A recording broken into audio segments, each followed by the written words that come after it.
The crystal glasses clinked as my mother-in-law's perfectly manicured nails tapped against them, demanding attention. My stomach clenched. I knew that look in her eyes. A toast, Anthea announced to our family gathered around the dining table, to my son's wonderful achievement at the firm. She paused, her gaze settling on me. And to Sydney, who I'm sure will make an excellent housewife now that she's settling into married life. I'm Sydney Craig, and 6 months into my marriage, I was already failing at being the daughter-in-law Anthea wanted. The weight of her expectations pressed against my chest like a stone. Actually, I said, forcing a smile, I have some news of my own. The Mumbai Chronicle offered me a position as a junior reporter. The silence that followed was deafening. Emery, my husband, reached for my hand under the table and squeezed it. At least someone was on my side. How interesting, Anthea said, her smile never reaching her eyes. Though I'm sure you'll reconsider once you and Emery start thinking about children. I don't plan to give up my career, Anthea. Journalism is my passion. Passion doesn't build a home, dear. She turned to her daughter Aurora, who sat quietly across the table. Remember when Aurora gave up that silly photography hobby? Now she's focusing on what truly matters. Aurora's eyes met mine briefly before dropping to her plate. I'd seen her camera hidden away in her closet, gathering dust. Mom, Emery intervened. Sydney's brilliant at what she does. You should read some of her articles. I'm sure they're lovely, darling. But we Craig women have certain responsibilities.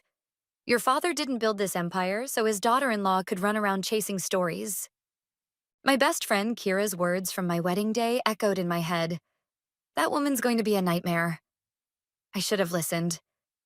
I can manage both, I insisted. Many women do.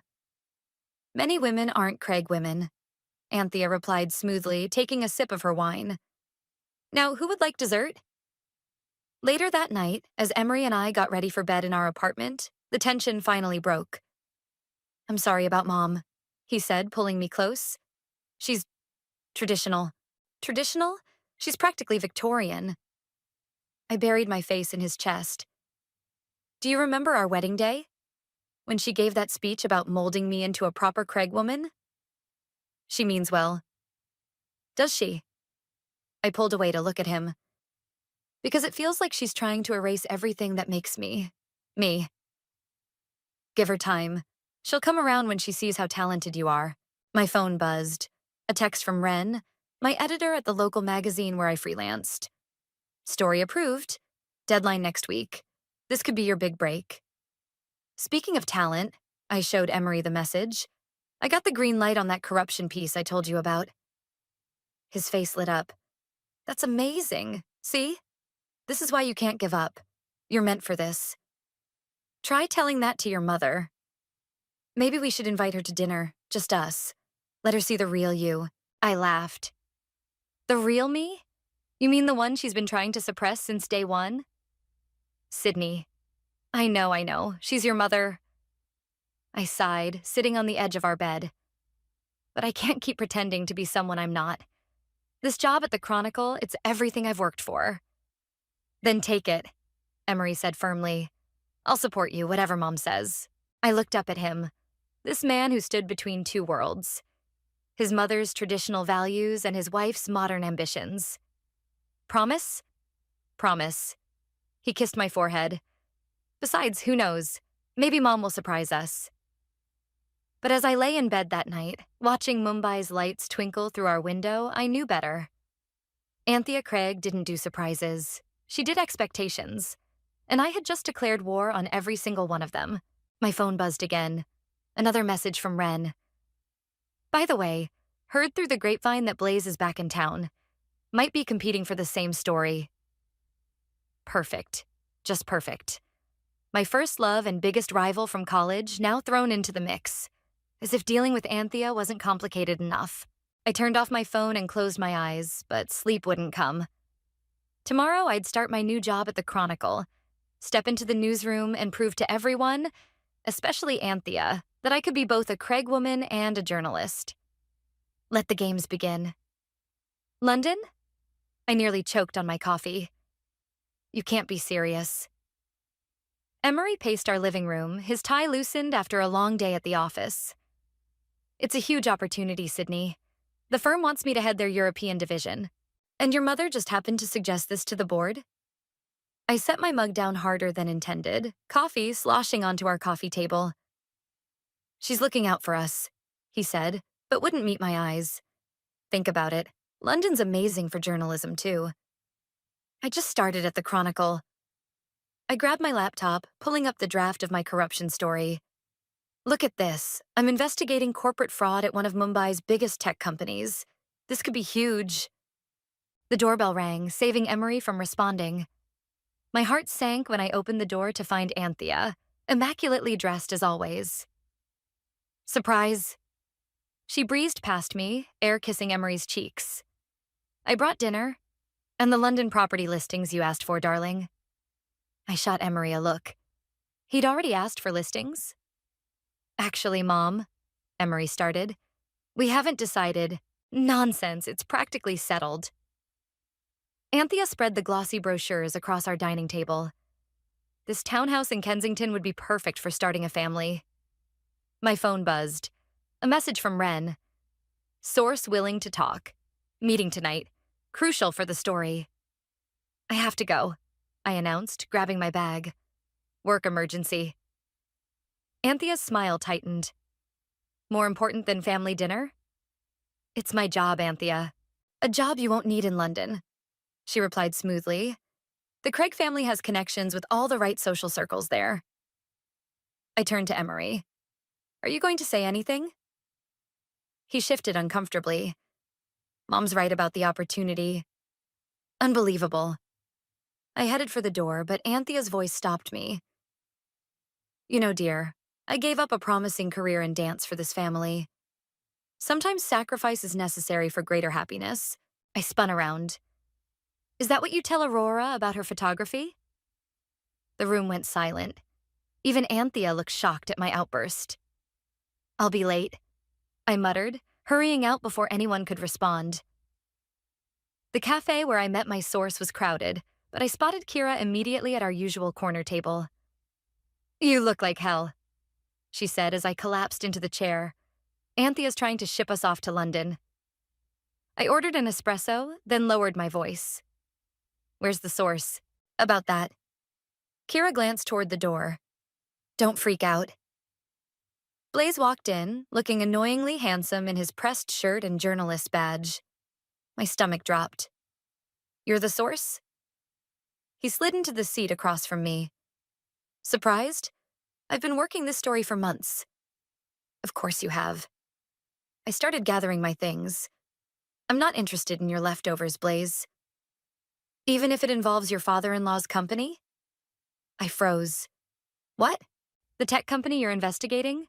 Craig Enterprises is their biggest investor. He pulled out a USB drive. Everything's here, but I want shared byline. Why are you helping me? Because unlike some people, I believe in the story more than the glory. He smirked. Usually. My phone buzzed again. Emery. Where are you? Mom's upset. Please come home. Take it, Blaze said, sliding the drive across the table. But decide fast. Story breaks in 48 hours, with or without you. I stared at the drive. If what Blaze said was true, this story wouldn't just rock Mumbai's corporate world, it would blow my marriage apart. Sydney? Kira touched my arm. You okay? No. I pocketed the drive. But I'm going to do my job anyway. When I got home, the apartment was dark except for Emery's desk lamp. He looked up as I entered. Mom's gone, he said quietly. She left the brochures. I'm not going to London. Sid, no. I pulled out the USB drive. Your father's company is involved in my story. Did you know? His silence was answer enough. Were you ever going to tell me? Or was London just a convenient escape plan? It's complicated, he said. Dad's not directly involved. That's not the point. I ran my hands through my hair in frustration. Your mother orchestrated this whole thing to protect the family name, didn't she?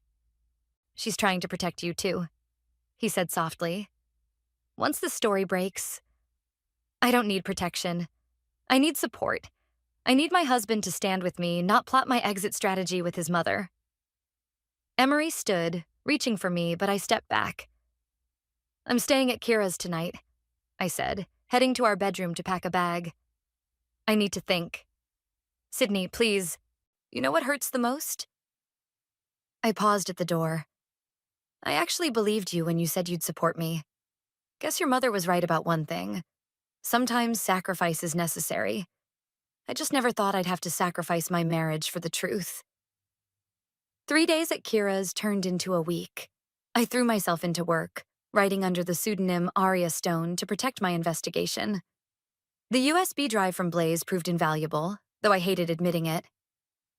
Your mother-in-law's calling again, Kira said, holding up my phone.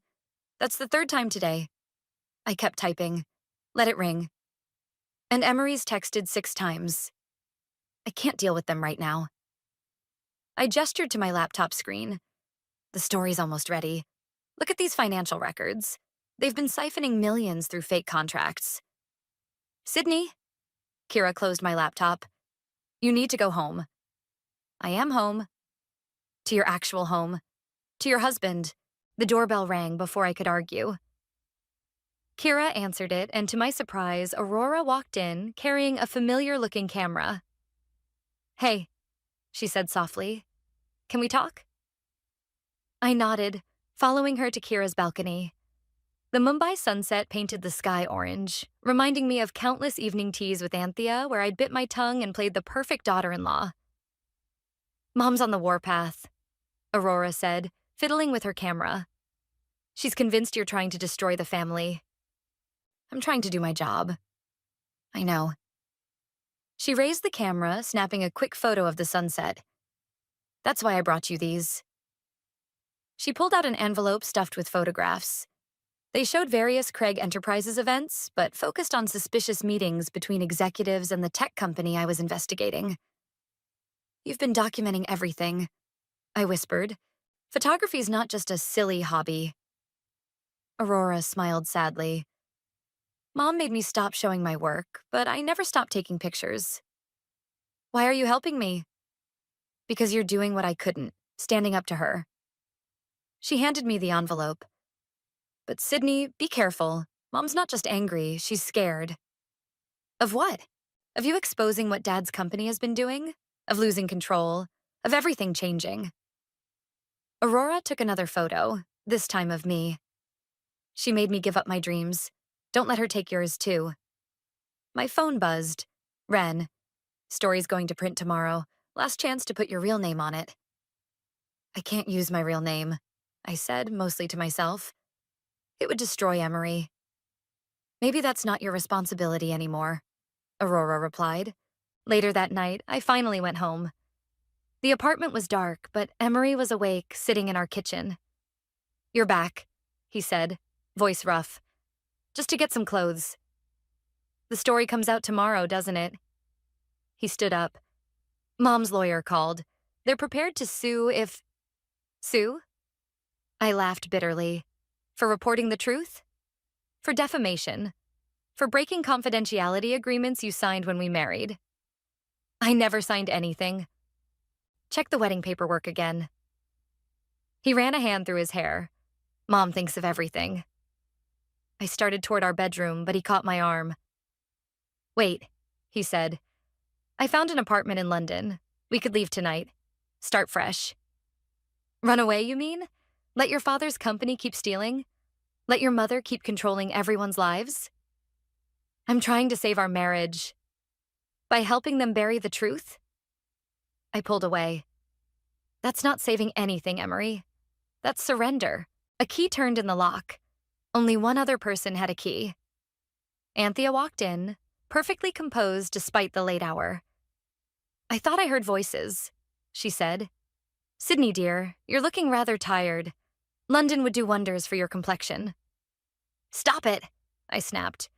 Just stop. I know what you did with the wedding paperwork. I know you're trying to silence me.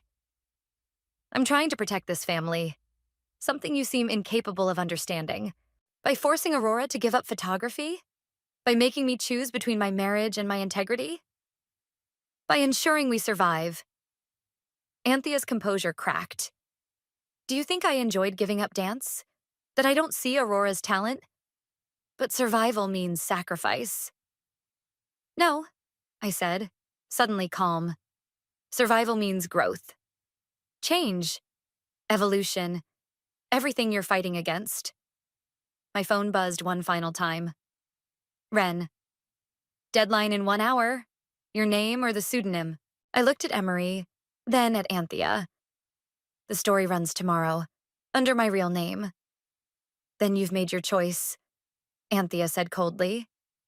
Yes, I replied, heading to the bedroom to pack. I choose truth.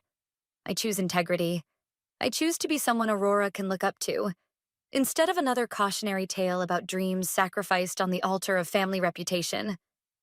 Sydney, please, Emery called after me. We can figure this out. But as I packed my bags, I knew there was no figuring it out. Tomorrow, my name would be on a story that would shake Mumbai's corporate world. Tomorrow, I would stop being Anthea's project and start being myself. Tomorrow, everything would change. The morning my story broke, Mumbai seemed to hold its breath. I sat in the Chronicle's break room, watching my phone explode with notifications while Ren paced nearby. It's been shared 10,000 times already, she said, refreshing her screen. The tech company's stock is plummeting. My hands shook as I scrolled through messages. Kira had sent 17 texts. Aurora, 3 missed calls. Emery, nothing. Sydney? Blaze burst into the room, waving his phone. Have you seen the latest? Your father-in-law just resigned as CEO. Before I could respond, Ren's assistant rushed in. There's someone here to see you, Sydney. Says she's your mother-in-law's sister? Marley walked in, looking nothing like Anthea in her paint-splattered jeans and messy bun. Hey, kid. Got a minute? We found a quiet cafe across the street. Marley ordered espresso while I picked at a croissant. So, she said, you did it. You actually stood up to my sister. How bad is it? Bad enough that she's called a family emergency meeting. Good enough that 3 other whistleblowers have come forward. She leaned forward. But that's not why I'm here. She pulled out her phone, showing me an old newspaper clipping. A young Anthea in a dancer's pose, headlines praising her upcoming debut at the National Theater. What happened? I asked. Father died. Family business was failing. She gave up everything to marry into the right family, save everyone from ruin. Marley sighed. Sound familiar? My phone buzzed. A message from Aurora. Mom's losing it. Come to the house, please. I can't face them, I said. Can't? Or won't? Marley stood up. You wrote the truth, Sydney. Now live with it. The Craig mansion looked smaller somehow as I walked up the driveway. Aurora met me at the door, camera hanging around her neck. Thank God, she whispered. Mom's in the study with the lawyers. Emery just got back from London. London? He flew out right after your story broke, trying to salvage business relationships. The study door opened. Emery walked out, looking exhausted. He froze when he saw me. You're here, he said flatly. Aurora called. Did she tell you Dad's under investigation? That our accounts are frozen? That Mom... He stopped, running his hands through his hair. Why didn't you warn us? Would it have changed anything? We could have prepared. Instead, I spent 3 days watching everything fall apart. Everything was already falling apart. I stepped closer. Your father was stealing millions. Your mother was suffocating everyone's dreams. How long were we supposed to pretend everything was fine? The study door slammed open. Anthea emerged, lawyers trailing behind her. Well, she said, voice ice cold. If it isn't the journalist of the hour. Anthea, no. She held up a hand. You've said quite enough in print. Now you'll listen. She dismissed the lawyers with a wave. Do you know what your story has cost us? Not just money or reputation, but family. Aurora's engagement was called off this morning. The scandal, you see. Aurora gasped. I hadn't known she was engaged. Mom, she protested. That was my choice. I ended it because he tried to make me stop photography, just like you did. And you! Anthea turned on her daughter, sneaking around with that camera, helping her gather evidence. Evidence that was true, Aurora shot back. Truth? Anthea laughed bitterly. Truth is what we make it, dear. I learned that when I gave up dance, when I married your father, when I built this family from nothing. You didn't build it, I said quietly. You buried it. Buried yourself, buried Aurora's talent, tried to bury me. I tried to save you from yourself by forcing me to choose between my integrity and my marriage, by showing you what really matters. What matters?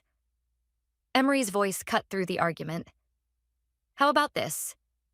He held up his phone, showing a news alert. Craig Enterprises fraud. More victims come forward. These are real people, Mom, he said. Real lives ruined because we all kept quiet. Because we chose family reputation over right and wrong. Anthea sank into a chair, suddenly looking older. Everything I did for this family. No, Aurora said, raising her camera. Everything you did because of your own regrets. The camera clicked, capturing Anthea's moment of vulnerability. For once, she didn't object. My phone buzzed again. Ren. Magazine wants your story, cover feature. Your journey from wife to whistleblower. I looked at my broken family. Anthea, lost in her fortress of control. Emery, torn between loyalty and truth. Aurora, finally finding her voice through her lens. The magazine can wait, I said, putting my phone away. We need to talk. Really talk. About everything. Why? Anthea asked, voice barely a whisper. Because that's what family does, I replied. Even when it hurts. Especially when it hurts. Tell me about the dance recital, I said, setting a cup of tea in front of Anthea. We sat in her private sitting room, surrounded by old photographs I'd never noticed before. Young Anthea in a tutu. Anthea at the bar. Anthea soaring across a stage. It was to be my breakthrough performance, she said, touching one of the frames. Principal dancer, Romeo and Juliet. What happened that night? Father had a heart attack, hours before curtain call. Her fingers trembled around the teacup. The company director said I could postpone. But the hospital bills... Aurora sat cross-legged on the floor, documenting everything with her camera. Click, click, click. Put that thing away, Anthea snapped, but without her usual venom. No, Aurora replied quietly. This needs to be remembered. Marley arrived then, carrying a dusty box. Found it in the attic. Thought you might want these. She pulled out yellowed newspapers, playbills, dance shoes worn to shreds. Anthea's hands shook as she touched them. The night I met your father, she said to Emery, I was wearing these shoes. Last performance before. She swallowed hard. Before I became Mrs. Craig. Why didn't you ever tell us? Emery asked, sitting beside her. What was there to tell? I made my choice. Sacrifice for security. She looked at me. Sound familiar? Except you're trying to force that same choice on everyone else, I said.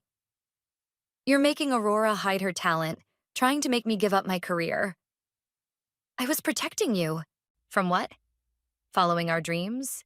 Being fulfilled? From disappointment. Anthea stood suddenly, photographs scattering.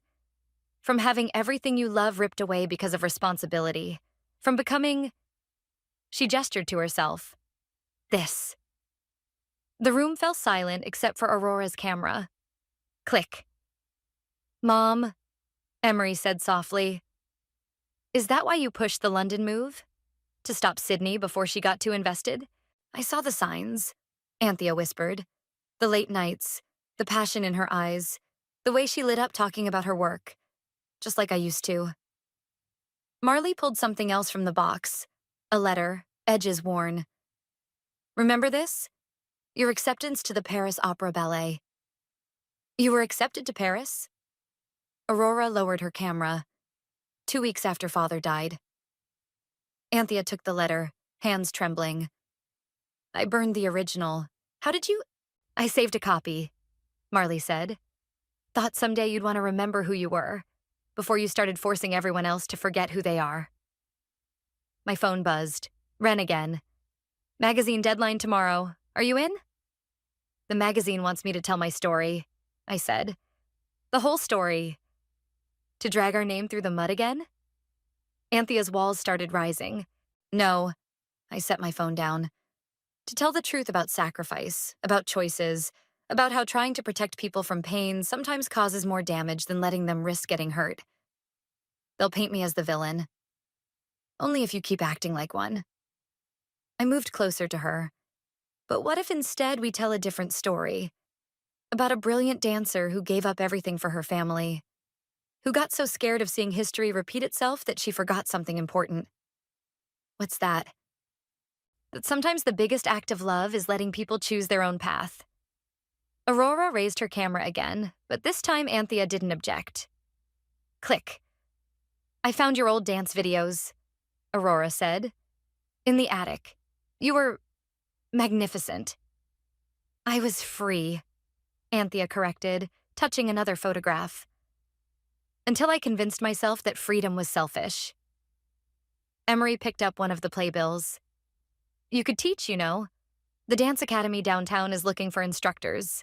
Don't be ridiculous. At my age... Mom, he interrupted. Stop deciding things are impossible before trying them. My phone buzzed again. This time it was Blaze. More whistleblowers coming forward. Stories getting bigger. Need your insight. The magazine deadline is tomorrow, I said. But I won't write it without your blessing, Anthea. She stared at me for a long moment. Why ask my permission now? You didn't before. Because this isn't about exposing corruption anymore. It's about healing. And I can't help heal this family if I'm still trying to hurt you. Marley pulled one last item from the box, a DVD labeled Final Rehearsal, Romeo and Juliet. What do you say, sis? She asked. Ready to remember who you were?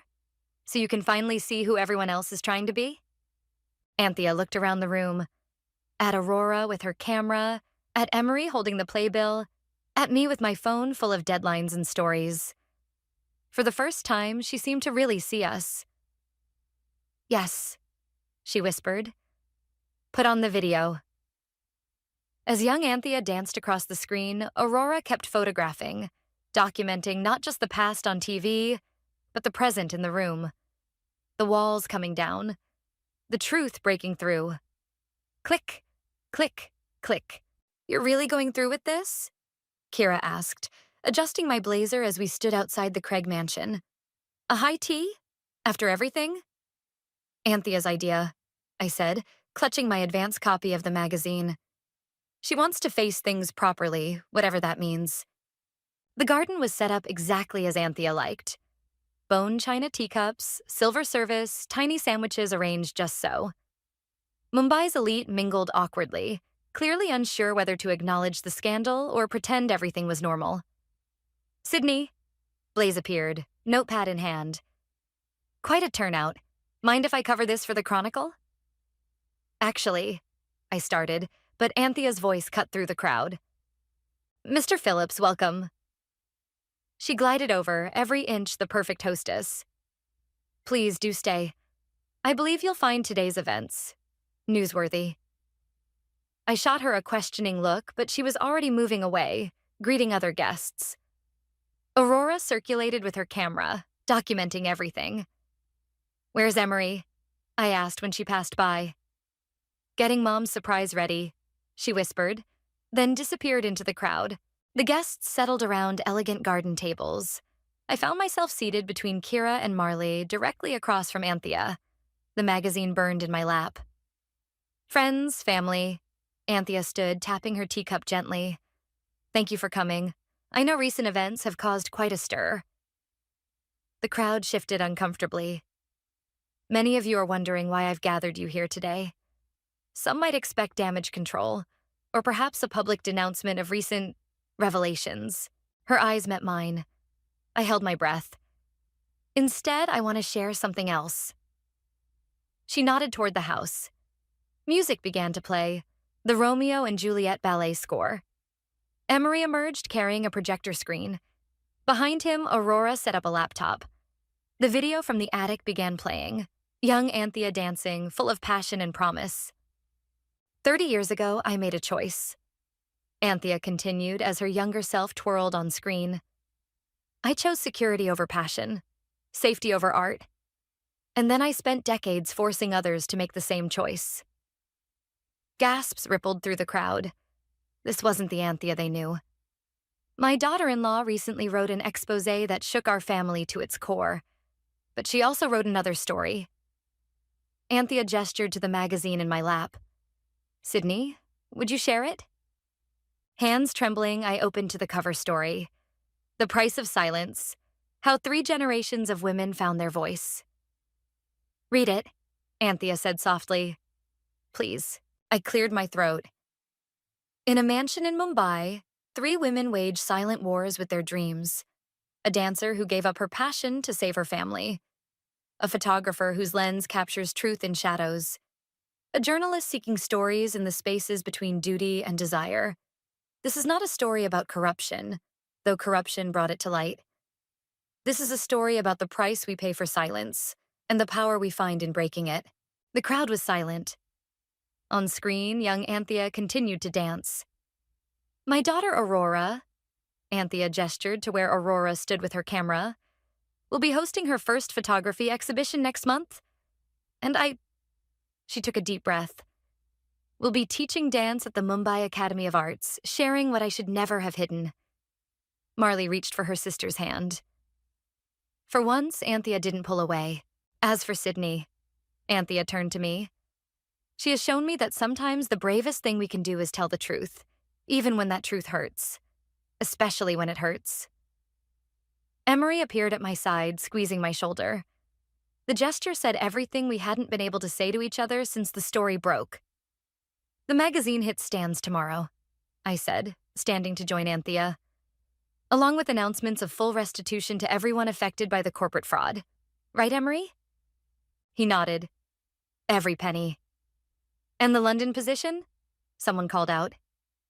Has been declined, Emery replied. My place is here, supporting my wife's career just as she supports mine. Blaze was scribbling furiously in his notepad. Anthea actually smiled at him. Write what you see, she said. All of it. No more hiding. The video ended with young Anthea's final bow. Present-day Anthea watched herself, tears in her eyes. I spent so long being afraid, she said, mostly to herself. Afraid of losing control, of seeing others make my mistakes, of facing my own regrets. And now? I asked. She straightened her shoulders, every inch the dancer she used to be. Now, I think it's time for a different kind of control. The kind that comes from letting go. Aurora raised her camera one last time, capturing the moment. Anthea and me, standing together. Emery beside us. Marley wiping away tears. The truth finally set free. Click. Well, Anthea picked up her teacup, a real smile playing at her lips. Shall we have some tea? I believe we have quite a lot to talk about. The tension broke. Conversations erupted. And somewhere in the garden of secrets and silence, something new began to bloom. 5 minutes until your first class, I said, watching Anthea adjust her dance shoes in the studio mirror. 2 weeks had passed since the high tea. The magazine story had gone viral, but this moment felt bigger somehow. Anthea returning to dance after 30 years. The leotard still fits, she said, smoothing invisible wrinkles, though I doubt I can still do a proper grand jeté. You don't have to be perfect, I reminded her, just authentic. Young girls in tutus started filing into the studio, whispering when they recognized us from the magazine cover. Aurora set up her tripod in the corner. She was documenting Anthea's journey back to dance for her exhibition. Mrs. Craig? A tiny ballerina tugged at Anthea's sleeve. Is it true you almost danced, Juliet? Before Anthea could answer, Emery burst into the studio. Sorry I'm late. Didn't want to miss this. You came? Anthea's voice wavered. Of course. He hugged her. When have I ever seen my mother dance? The piano started playing. Anthea took her position at the bar, back straight, chin lifted. For a moment, I saw the young dancer from the video, full of dreams and fire. First position, girls, she called out, her voice strong and clear. I slipped out, leaving Aurora to capture the moment. In the hallway, I found Marley hanging old performance photos. She's really doing it, Marley said, adjusting a frame. Never thought I'd see the day. A lot of things I never thought I'd see, I replied. Like you and her talking again. Time heals, so does truth. She handed me a photo. Speaking of which, how are things with Emery? I studied the picture. Young Anthea and Marley at a recital, both smiling. We're working on it. Counseling helps, so does not having to hide anymore. My phone buzzed. Ren. Follow-up story idea. Interview with Anthea about her dance academy? Already ahead of you. I texted back, attaching Aurora's photos from that morning. Music floated from the studio. Tchaikovsky's Swan Lake. I peeked in to see Anthea demonstrating a turn, not quite as graceful as her younger self, but somehow more powerful. Mom, that was beautiful, Aurora called out, checking her camera screen. It was sloppy, Anthea replied, but she was smiling. Again, girls. Watch the arms. Sydney. Emery appeared beside me. Can we talk? We found a quiet corner in the Academy's cafe. The same cafe where weeks ago I'd chosen truth over family loyalty. I've been thinking, he said, fiddling with his coffee cup. About London, about everything. Emery, let me finish. I was wrong. Not just about London, but about choosing silence over honesty. About not standing up to Mom sooner. We were all wrong in different ways, I said. Even me. I could have handled the story differently. No. He reached for my hand. You did exactly what needed to be done. Look at Mom now. She's teaching dance. Aurora's planning her exhibition. Dad's making amends. All because you were brave enough to break the silence. Through the window, we could see Anthea's class letting out. Girls streamed from the studio, chattering excitedly. Anthea emerged last, looking tired but alive in a way I'd never seen before. Sydney, she called out when she spotted us. Come here a moment. In the studio, she went to the piano and pulled out an old envelope. I found something you should have. Inside was a newspaper clipping, my first byline from college. How did you get this? Emery used to send me everything you wrote, even when I pretended not to care. She touched the yellowed paper gently. I recognized your talent. It scared me. Because it reminded you of yourself?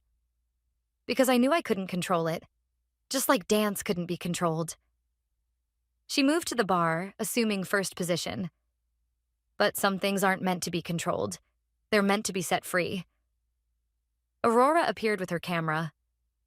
Mom, can I get a few more shots? The light's perfect.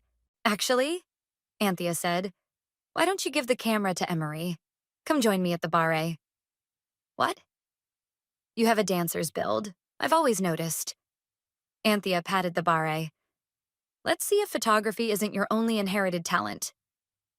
I took the camera from Aurora, watching through the lens as mother and daughter moved through basic positions.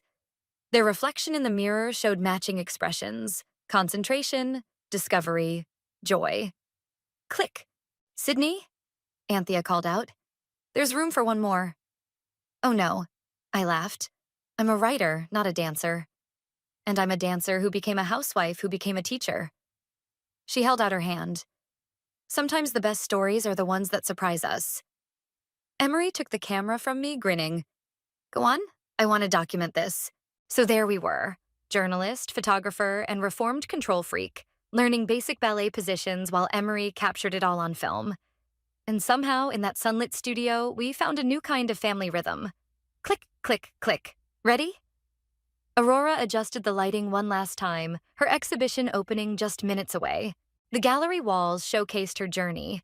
Candid shots of Anthea teaching dance, Moments from my investigation, the high tea revelation. But the centerpiece was different. A massive portrait of 3 generations of Craig women taken in the dance studio. The prodigal daughter returns. Blaze walked in, press badge hanging from his neck. Nice turnout. You're actually invited this time, I teased. No need for the badge. Old habits. He gestured to the crowd gathering outside. Half of Mumbai's media is here. You've started quite a revolution, Sydney. Before I could respond, Kira rushed over. They're here. Anthea entered first, wearing a dress that echoed her old ballet costumes. Behind her, Emery helped Marley carry in a covered frame. Last addition to the exhibition, Aurora explained, taking the frame. Mom's idea. The gallery doors opened. People flooded in, drawn immediately to the wall-sized photos.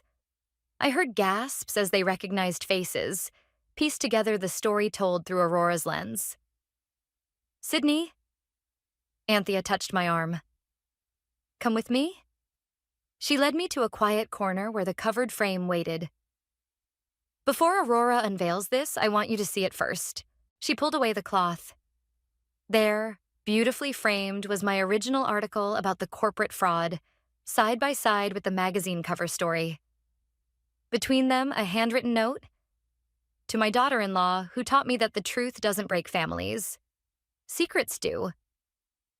Anthea. My voice caught. I was wrong about so many things, she said. But I was most wrong about you. Everyone, Aurora called out. If I could have your attention, the crowd gathered. I noticed familiar faces. Ren from the Chronicle, my sources from the investigation, even some of Anthea's ballet students. This exhibition is called Breaking Silence, Aurora began.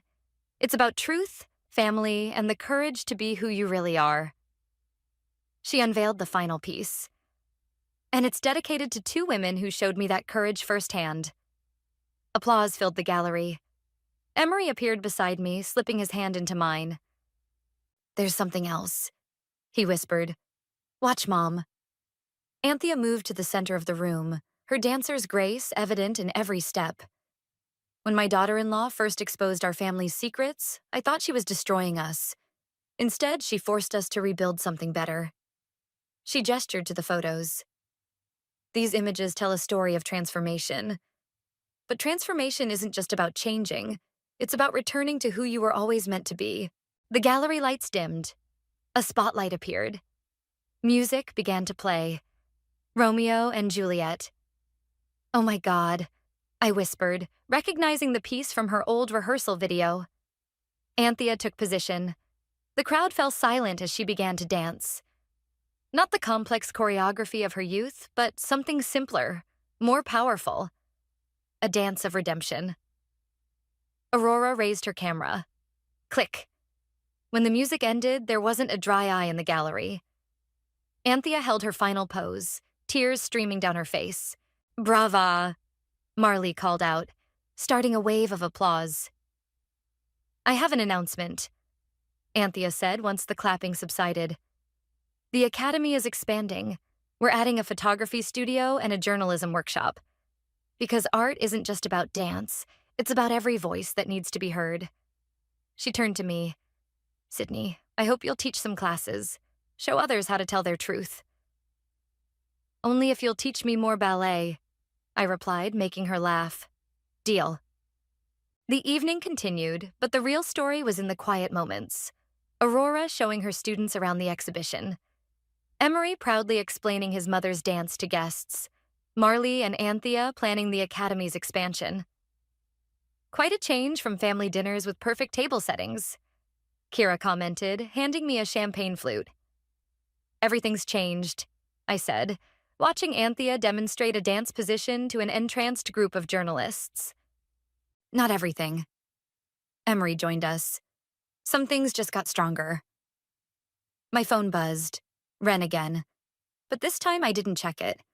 Whatever story was breaking could wait. The real story was here, in this room, in these moments of truth and reconciliation. Sydney, Aurora called. Family photo. I joined them under the centerpiece portrait. Journalist, dancer, photographer, all of us exactly who we were meant to be. No more perfect table settings or polite silences. Just truth, in all its messy, beautiful glory. Everyone ready? Blaze held up Aurora's camera. Say truth. We laughed, the sound echoing through the gallery like music, like freedom, like family. Click. The camera captured us mid-laugh, imperfect and real. And in that moment, I realized something. Sometimes the happiest endings aren't endings at all. They're beginnings, disguised as revelations. They're truths, waiting to be told. They're stories, waiting to be lived.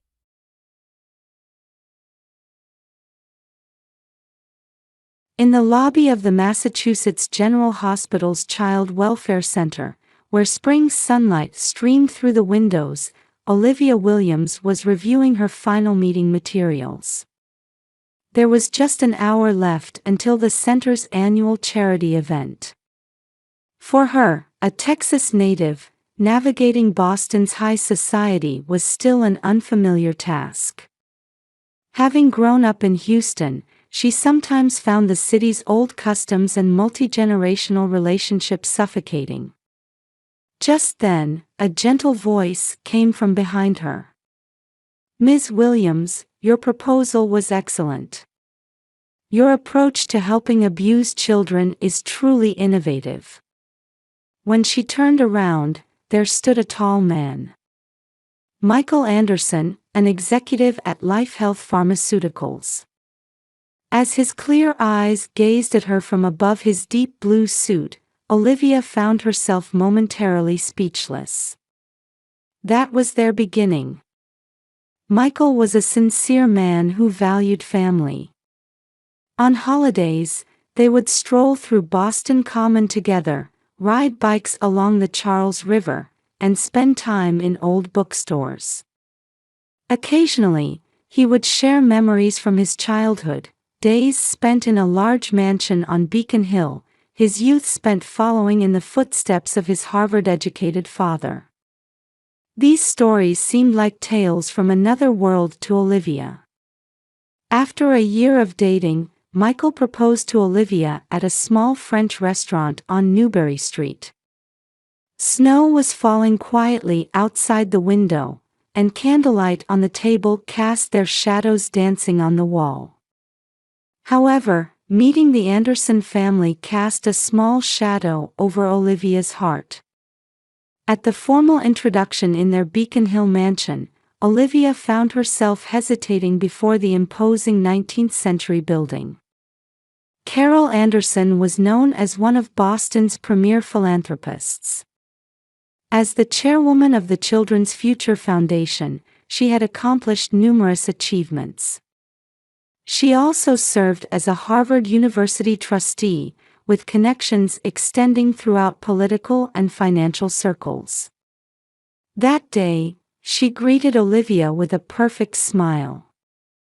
"What a lovely young woman. Michael's judgment hasn't failed him. Though I must say, being from Texas is a bit unexpected." Olivia didn't miss the subtle undertone in those words. Ashley, on the other hand, gave quite a different impression. Michael's sister lived in the family home with her 5-year-old son Noah. Since her marriage to a private school teacher had fallen apart, she had become strongly dependent on her mother. Beneath her superficial pleasantness, there was something cold. Still, Olivia tried not to let it bother her. In the 6 months between engagement and wedding, when Olivia discovered she was pregnant with twins, Michael shed tears of joy. However, having been assigned an important project at the pharmaceutical company, he was spending most weekdays traveling. During this time, Carol and Ashley began visiting Olivia with suspicious frequency. "We're family now. You can rely on us for anything," Carol would say, but Olivia felt something unsettling about it. Yet she couldn't quite identify what it was. Then came the morning of the wedding day. In the bridal suite at the Ritz-Carlton Boston, Olivia was slipping into her pure white wedding dress. She gently placed a hand on her slightly swollen belly. Outside the window, the soft early spring sunlight illuminated Boston's cityscape. The spires of old churches traced silhouettes through the morning mist. "Soon, our new life will begin," Olivia whispered to her twins. In that moment, a warm hope spread through her heart. Just then, Carol entered the bridal suite. Dressed in a luxury brand suit with perfect makeup, her mother-in-law-to-be wore a meaningful smile. In the dim room, her expression seemed unnaturally distorted. "Are you ready? The real trial begins now. You'll have to fulfill your duties properly as an Anderson bride." Those words sent a chill down Olivia's spine. But she told herself it was just nerves. The grand ballroom at the Ritz-Carlton Boston was a picture of beauty. 300-year-old crystal chandeliers scattered light like rainbows from the ceiling, while pure white roses and calla lilies adorned the venue with elegance. Gold leaf decorations on the walls reflected soft light, creating an atmosphere like a room in heaven. Over 300 guests were seated, dressed in the finest of Boston high society. The governor, federal judges, university presidents, corporate executives. The women wore the latest Chanel and Dior dresses, subtly adorned with Harry Winston jewelry.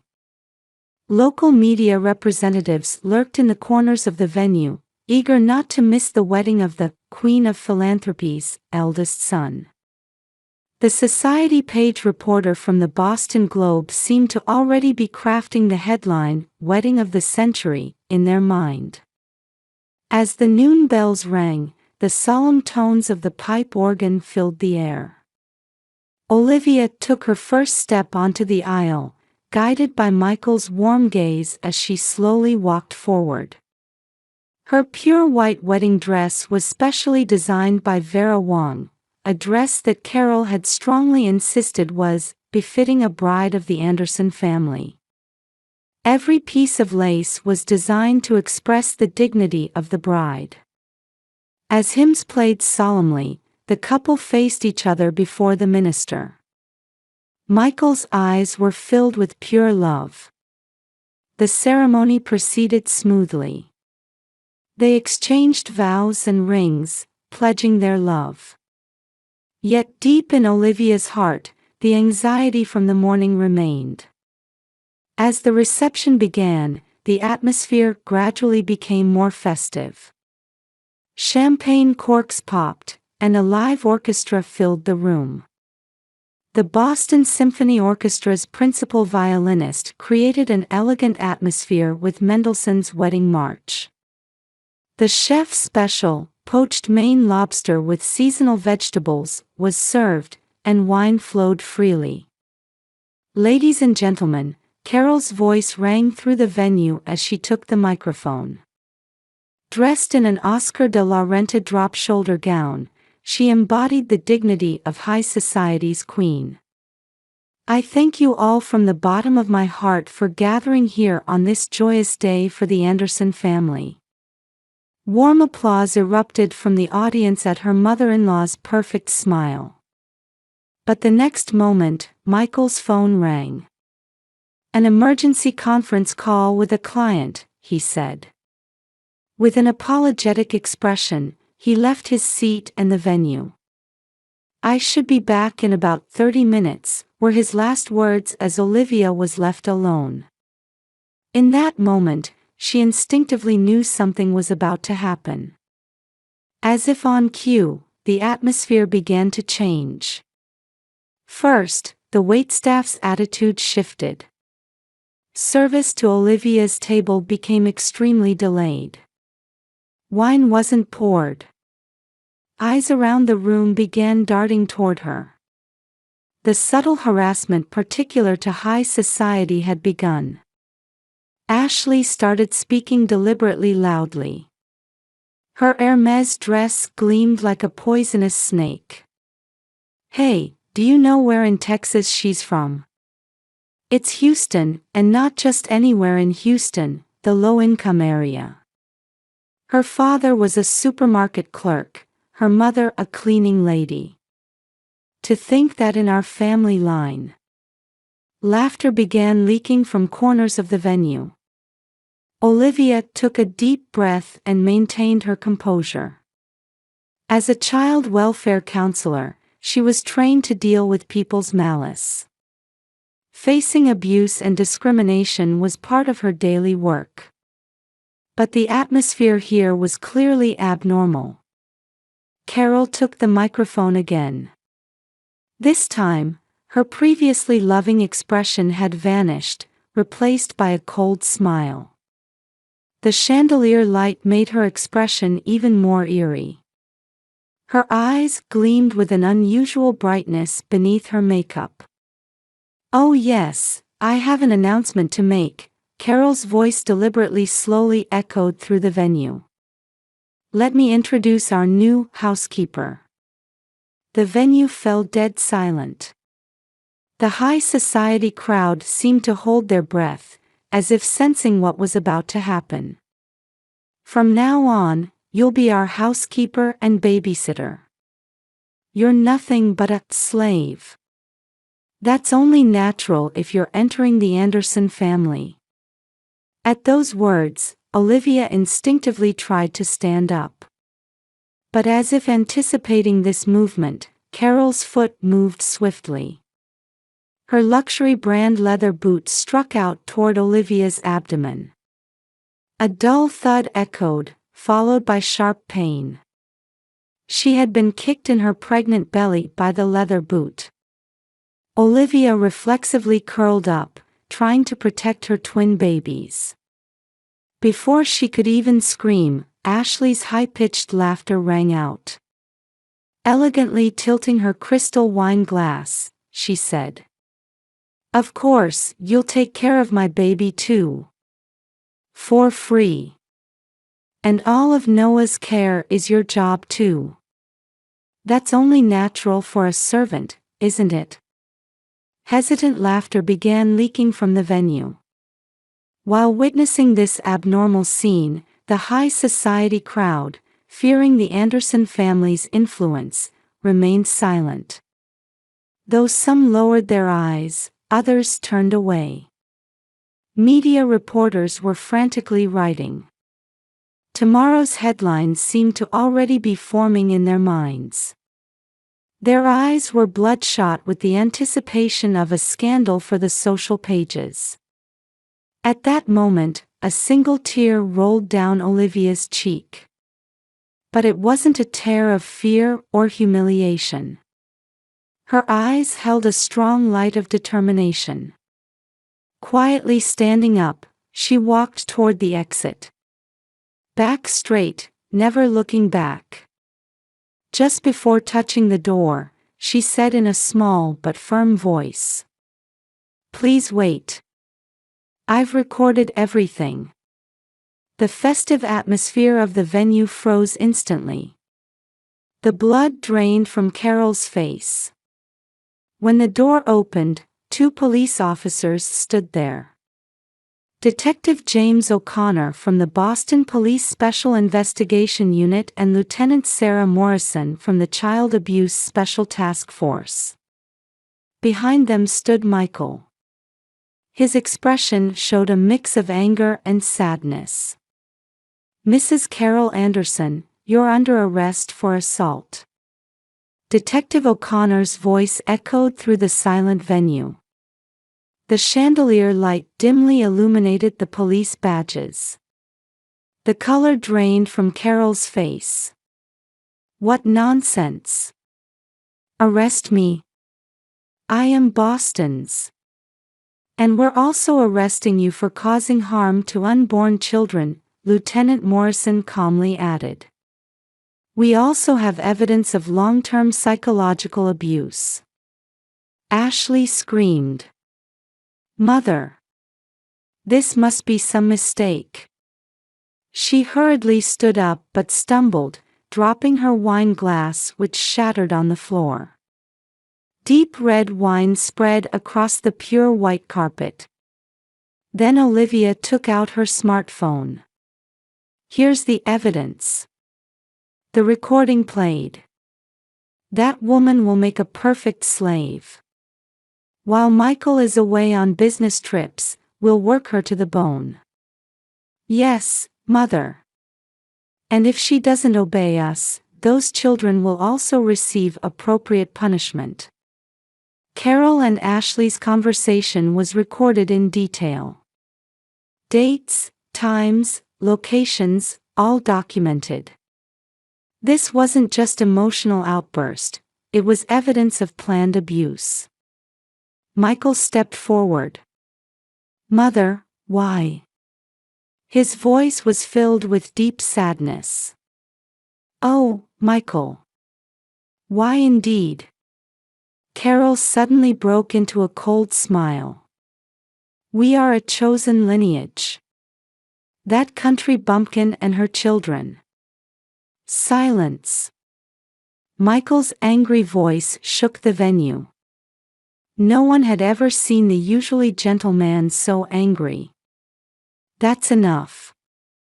Mother, and Ashley. I can no longer treat you as family." At that moment, Carol's mask completely fell away.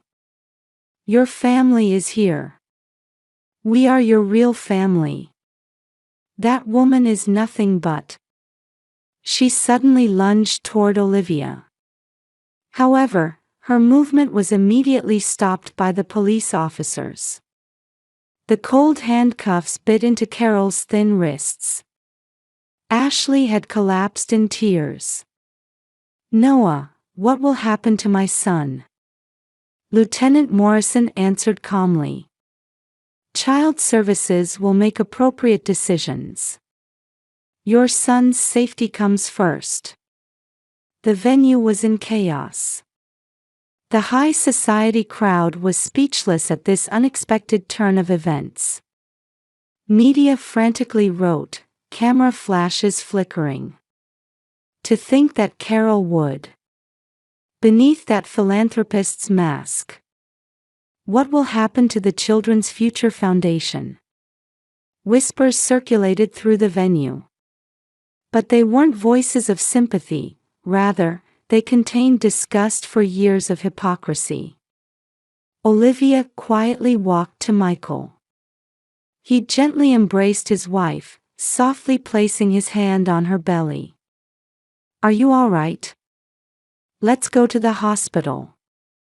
"Yes, but..." "Don't worry.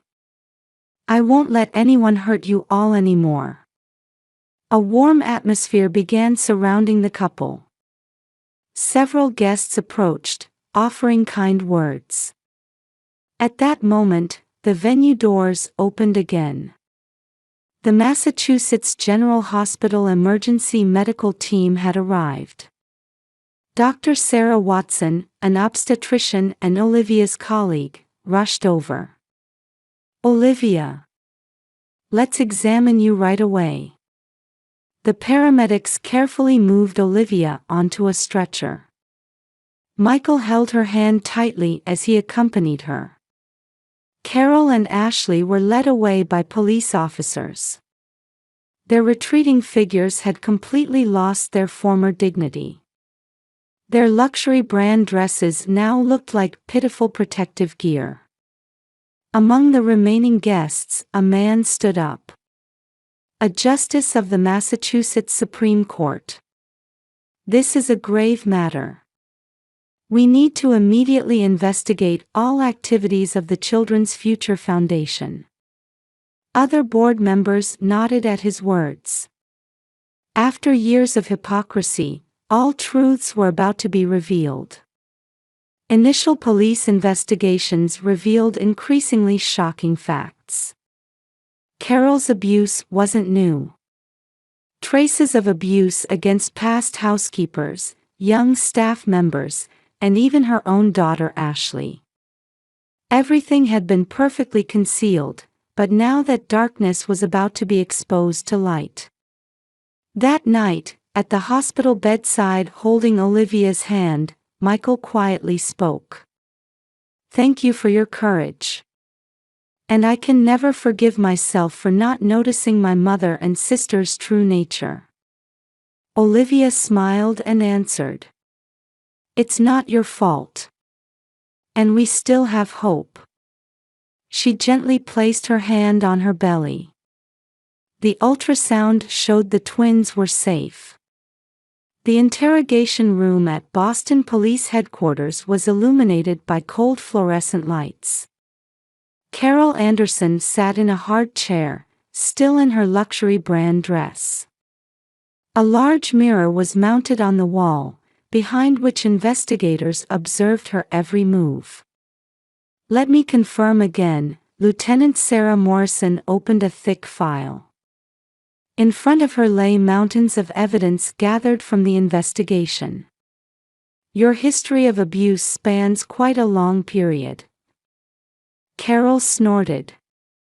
"I am Boston's most respected philanthropist. These baseless rumors." Morrison calmly operated a tablet and played a video. It showed Carol abusing a young housekeeper.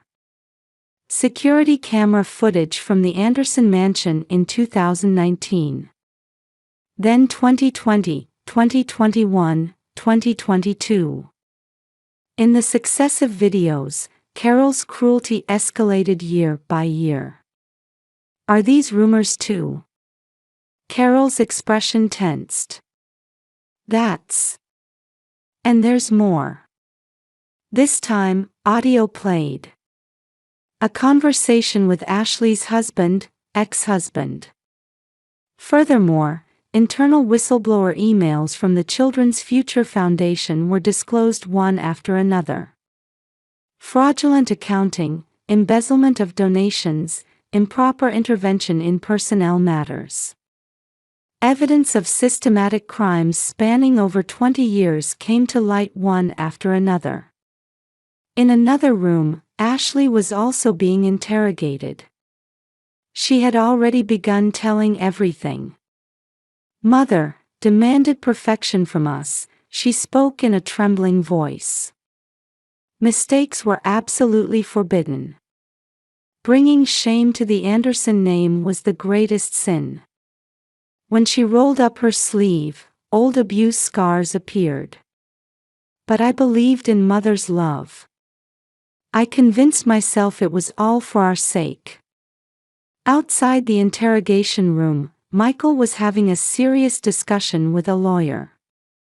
Jane Hamilton, sent from Boston's most prominent law firm. "This isn't just a domestic violence case," Hamilton said. "Large-scale fraud using a charitable organization, systematic abuse over a long period, and..." She spread new documents. They contained records from Carol's younger years.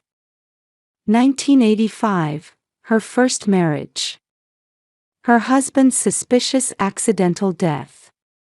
1990, divorce from her second husband. His disappearance immediately after. And then marriage to her current husband. Michael's father. All the patterns match. In the Massachusetts State Prosecutor's Office Special Investigation Room, teams worked around the clock analyzing evidence. 20 years of Children's Future Foundation's accounting records, emails, phone records. Everything was thoroughly investigated. "Track the flow of donations," the prosecutor instructed. "Especially transfer histories to offshore accounts." Data analysis revealed shocking facts one after another. Through charitable work, Carol had privately diverted approximately $50 million. Her methods were clever, routing through multiple shell companies before finally transferring funds to secret accounts in the Cayman Islands. Even more serious was the number of abuse victims. Over 20 years, more than 30 housekeepers had worked for the Anderson family. Most disappeared after a few months. Many were immigrants who endured abuse to continue sending money to their families back home. Newspapers began reporting extensively on the case. The social impact far exceeded expectations. Boston's high society was deeply shaken. Prominent figures who had close relationships with Carol were questioned one after another about their responsibility. The credibility of the entire charitable sector came under scrutiny. Media continued reporting new facts daily. Former housekeepers began coming forward with testimonies.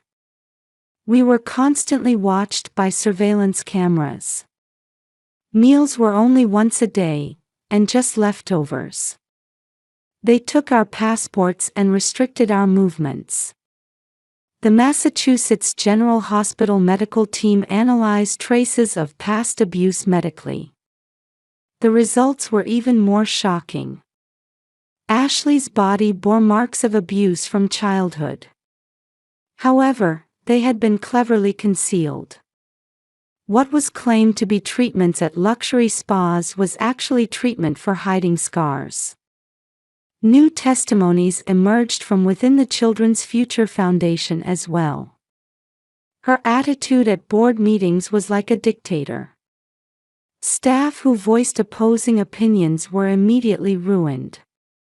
An accountant who tried to investigate the flow of donations suddenly disappeared. As the investigation progressed, the full picture of Carol's crimes gradually came to light. This wasn't just a case of abuse and embezzlement. It was a horrific history created by power, money, and twisted desire for control. Around that time, a letter arrived for Olivia at her hospital bed. It was from a housekeeper who had worked for the Anderson family 10 years ago. Thank you from the bottom of my heart for your courage. Finally, we can be free. Truth can sometimes be cruel. However, the courage to face it creates new hope. Michael decided to submit all evidence to the prosecution. Even if she's my mother, justice must be served. 6 months later, in a quiet residential area in the Boston suburbs, maple trees beginning to turn red gently embraced a new mansion. Good morning, my angels. Olivia opened the curtains, letting morning sunlight into the twins' bedroom. Emma in her pink bed and Noah in his light blue bed stretched their tiny limbs as they awoke. Both had inherited Michael's eyes and Olivia's smile. Downstairs in the kitchen, Michael was preparing breakfast. He now headed the pharmaceutical company's research and development division. He poured his passion into developing new drugs for pediatric care while treasuring time with his family. The final verdict is in, Olivia showed her smartphone screen. The Massachusetts Supreme Court had sentenced Carol to 15 years in prison and Ashley to 7 years. Additionally, they were ordered to return the approximately $50 million they had misappropriated and pay compensation to the victims. It's finally over, Michael's voice mixed relief with sadness. During the trial, there had been unexpected developments. Before beginning her sentence, Ashley completely gave up custody of her son Noah. In exchange, she promised to undergo counseling for rehabilitation. Within her had grown a desire to break the cycle of abuse received from her mother. Carol never admitted her wrongdoing until the end. However, her immense influence was completely lost. The Children's Future Foundation was dissolved and reborn as the New Hope Foundation under a new board of directors. The lives of former victims also began moving forward bit by bit. Former housekeepers began new lives with compensation from the foundation. Some opened small restaurants, others started attending their dream schools. Many became involved in supporting victims of human trafficking and abuse, using their own experiences. Olivia also began new activities. In addition to her work at Massachusetts General Hospital, she established a support organization called Survivor's Voice. It created a safe place for victims of domestic abuse and power-based oppression to speak up. These activities gradually spread nationwide. In a television interview, Olivia said, "We all have the right to live as ourselves. Taking that away through power or money is never acceptable. And if you have the courage to speak up, someone will surely help you." Michael also launched a research project at the pharmaceutical company focusing on mental health care for abuse victims. The old Anderson mansion was reborn as a victim support center. The place once filled with dark memories now radiates hope. One weekend afternoon, while walking in the park with their family, a stranger approached them. "Are you Olivia?" She spoke with tears in her eyes. "My daughter was saved by the counseling at your organization. Thank you so much." They had been hearing such words more frequently lately. The twins continued growing steadily. Emma developed her mother's compassionate heart, while Noah inherited his father's strong spirit of inquiry. Both thrived in the warmth of their family. Sometimes Ashley's son Noah, the twins' cousin, would come to play. He lived with a foster family, growing up in a new environment filled with love. The wounded child's heart was healing slowly but surely. A new family photo adorned the living room wall.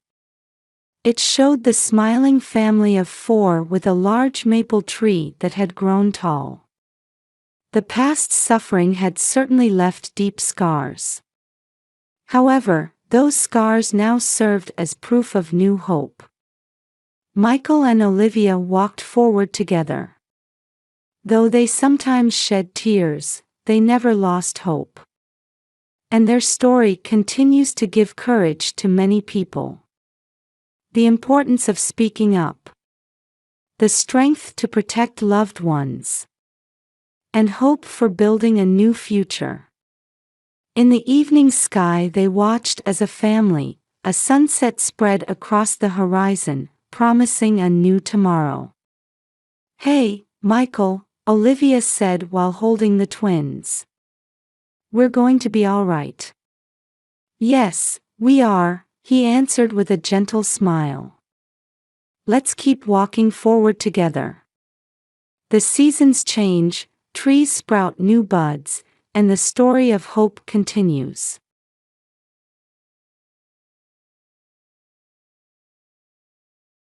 As a marketing consultant, I live in a quiet suburban neighborhood outside Boston. Our 4-bedroom house, surrounded by white picket fences, is a sanctuary for our family.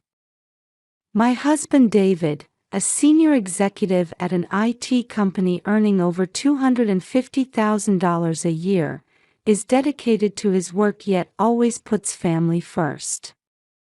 Our 10 years of marriage have been largely happy. Our 13-year-old son Thomas, though diagnosed with ADHD, is a gentle soul blessed with artistic talent. His room's walls are covered with vibrant paintings and sketches. He particularly excels at manga and anime-style illustrations, with a delicate touch that captures viewers' hearts. While he sometimes struggles to focus in math class and occasionally turns in homework late, he's top of his class in history and art. His teachers praise him for having a unique perspective. My mother, Helen Bradley, always draws attention with her perfectly styled blonde bob and designer clothes.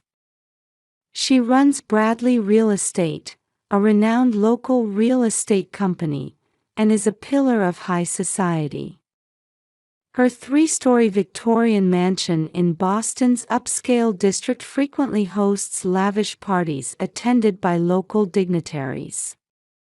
Mother actually wasn't born into wealth. Rather, she grew up poor and built her social status from scratch. Perhaps that's why she's so intensely attached to that status and demands perfection from her family. My sister Jennifer works at Mother's real estate company and is her favorite daughter. Always dressed in trendy outfits and mimicking Mother's appearance and behavior, she's constantly mindful of others' opinions. Recently, she bought a new house with her husband Michael, a junior partner at a law firm, while working as a loan consultant at a local bank. Meanwhile, my relationship with Mother has remained frosty for years because I couldn't be the perfect daughter she wanted. Although I majored in marketing in college and received job offers from top companies, the first major rift occurred when I didn't join her real estate company. Mother has always been obsessed with appearances and social status.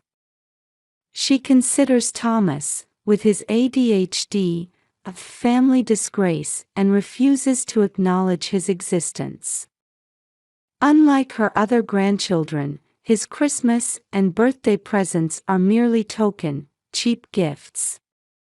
Jennifer, much like Mother, holds materialistic values and often looks down on me.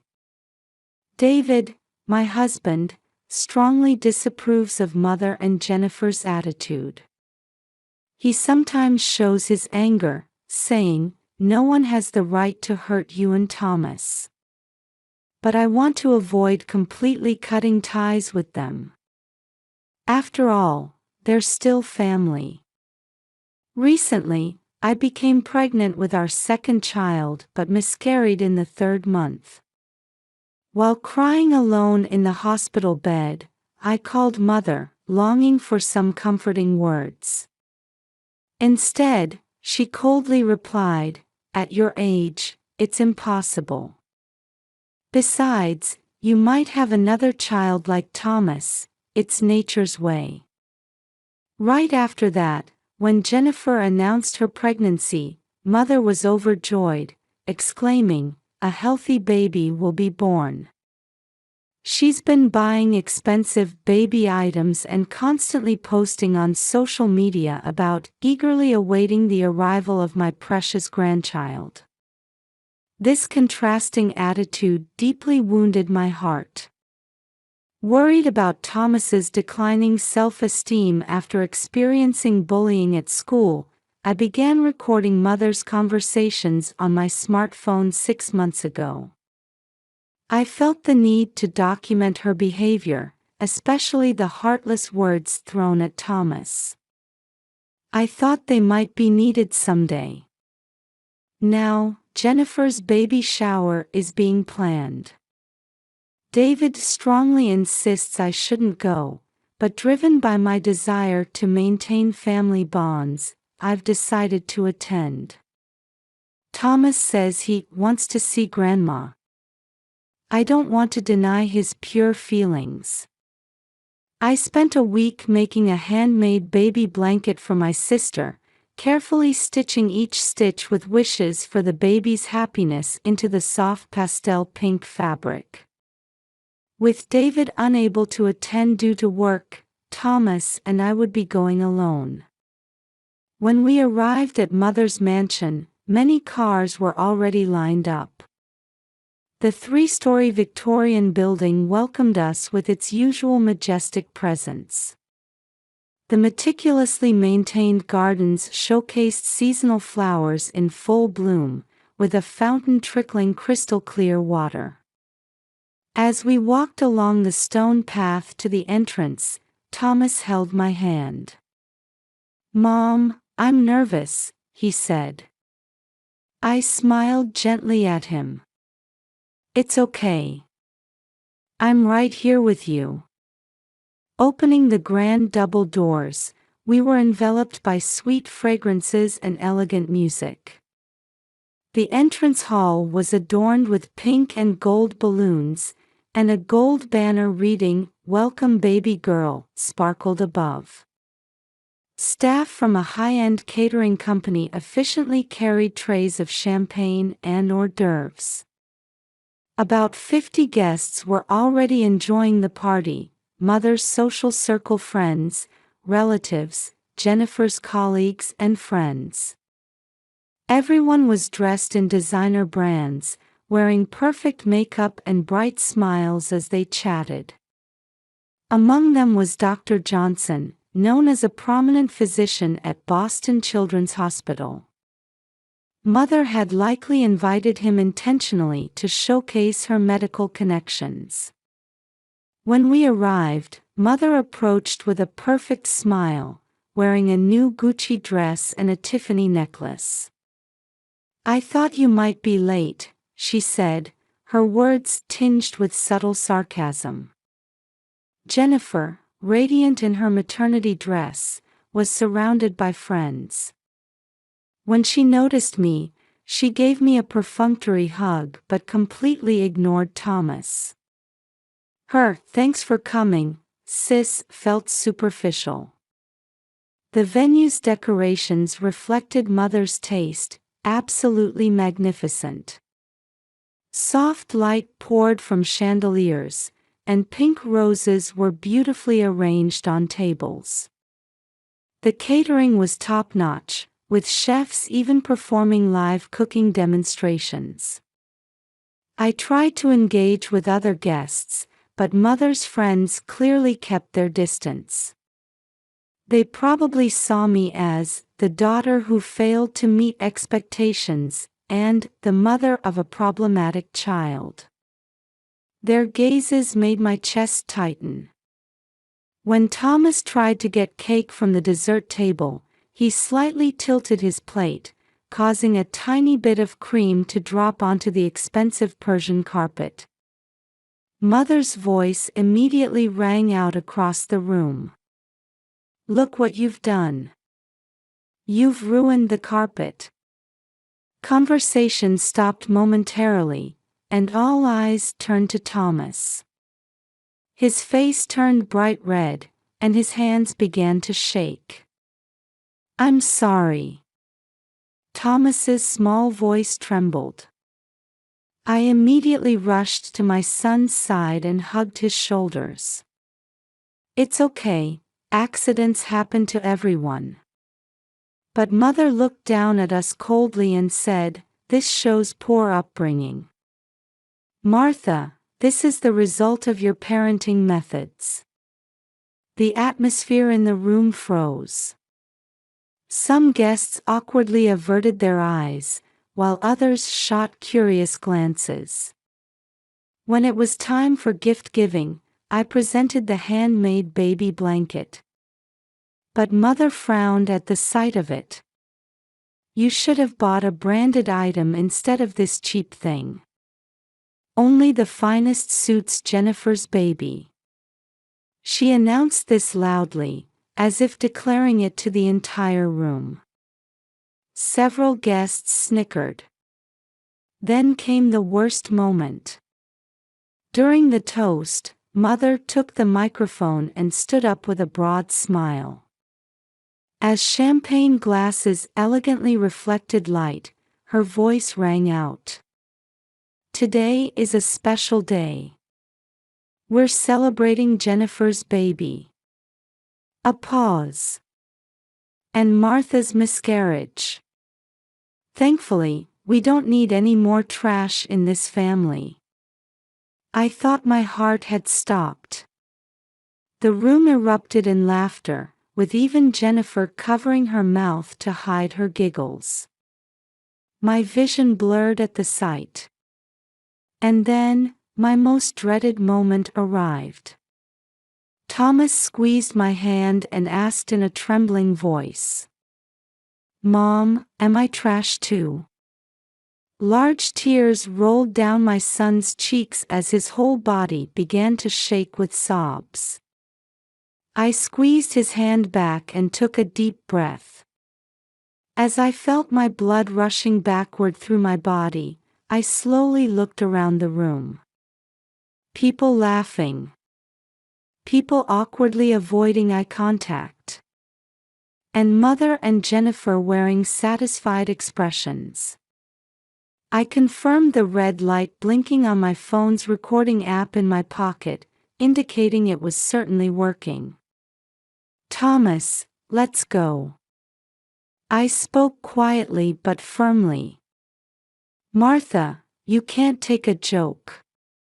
Sit down, we're about to cut the cake. Mother's commanding voice came from behind. Mother, this isn't a joke. You just hurt my son. Enough is enough. The guests fell silent, tension filling the air. No one could stop us as we left. I heard Jennifer shout, "You're being dramatic," but didn't look back. After we left, I heard Mother's voice, "She's always like this. Wants to be the star of her own drama." And again, the laughter began.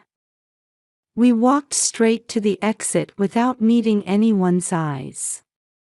The balloons and banner at the entrance seemed to mock us as they swayed elegantly. In the car, Thomas was still shaking. I pulled over to the side of the road and held my son tightly. You are my treasure, the most precious thing in this world. As I stroked Thomas's back, warm tears rolled down my cheeks. Every time his shoulders trembled, my heart felt like it was being torn apart. But Grandma is wrong. Listen, Thomas. You have wonderful talent. Your teachers praise your artwork, don't they? Having ADHD doesn't diminish your value one bit. In fact, it might be what gives you your unique perspective and creativity. My son's blue eyes looked at me, brimming with tears. Really? Really? I'm proud of you. So is Dad. Our love can't be destroyed by anyone. When we got home, I first made Thomas his favorite hot chocolate, topped generously with marshmallows and whipped cream. Then I put on his favorite movie, Howl's Moving Castle. As the gentle colors of the animation began to spread across the screen, we heard the front door open. David had come home earlier than planned. What happened? One look at us, and my husband knew something serious had occurred. Silently, I took out my smartphone and played the recording. Mother's cruel words echoed through our living room. David's expression hardened more and more as he listened. When the recording ended, he clenched his fists tightly. I'm calling Helen right now. This is unacceptable. I gently placed my hand on my husband's trembling shoulder. No, there's a more effective way. I opened the conversation data I had recorded over the past 6 months. All the heartless words Mother had thrown at us. Words calling Thomas a disgrace, criticizing my parenting, mocking my miscarriage. I began carefully editing them. What are you planning to do? Let everyone know the truth. I edited the recordings to ensure Mother's words were clearly audible, particularly making sure the cruel words directed at a 13-year-old child could be heard distinctly. I created a recipient list, all relatives, several of Mother's friends, and the board members of her real estate company. The list grew to about 30 people. I added a message. This is my mother's true nature. These are words directed at a 13-year-old child. Please never approach our family again. My finger hesitated before the send button. Is this the right thing to do? Wouldn't revenge lower me to mother's level? At that moment, I caught sight of Thomas's back as he climbed the stairs, his shoulders slightly hunched, wounded. That sight strengthened my resolve. This isn't revenge. This is justice. I whispered this and pressed send. David embraced me from behind. You did what needed to be done. To protect our son. Those words sank deep into my heart. Within minutes, the first responses began arriving. A call came from Mother's sister, my Aunt Catherine, who had long served as a high school principal and was deeply respected as an educator. Helen, how could you? You're no longer my sister. Aunt Catherine apparently also called the baby shower venue, which was still ongoing. I later heard that her voice rang out as the room fell silent. And Dr. Johnson from Boston Children's Hospital, one of the invited guests, stood up and pointed out, such words towards a child constitute psychological abuse. The atmosphere changed completely, and those who had been laughing came to their senses and began leaving the venue one after another. My sister's baby shower was completely ruined. Jennifer called in anger. How could you do this? You've ruined my special day. From Mother, a furious message arrived. You've humiliated me. I'll never forgive this. I saved that message too and quietly said to my husband. More evidence keeps piling up. From upstairs came the sound of Thomas drawing. He was probably trying to process today's events in his own way. I sighed deeply. I felt this wasn't the end, but rather the beginning. The morning after the recording data began spreading, my smartphone kept buzzing with endless notifications. Inquiries and complaints were flooding into Mother's company, Bradley Real Estate. Negative reviews were being posted one after another on the company's review sites. For a luxury real estate company, reputation is everything.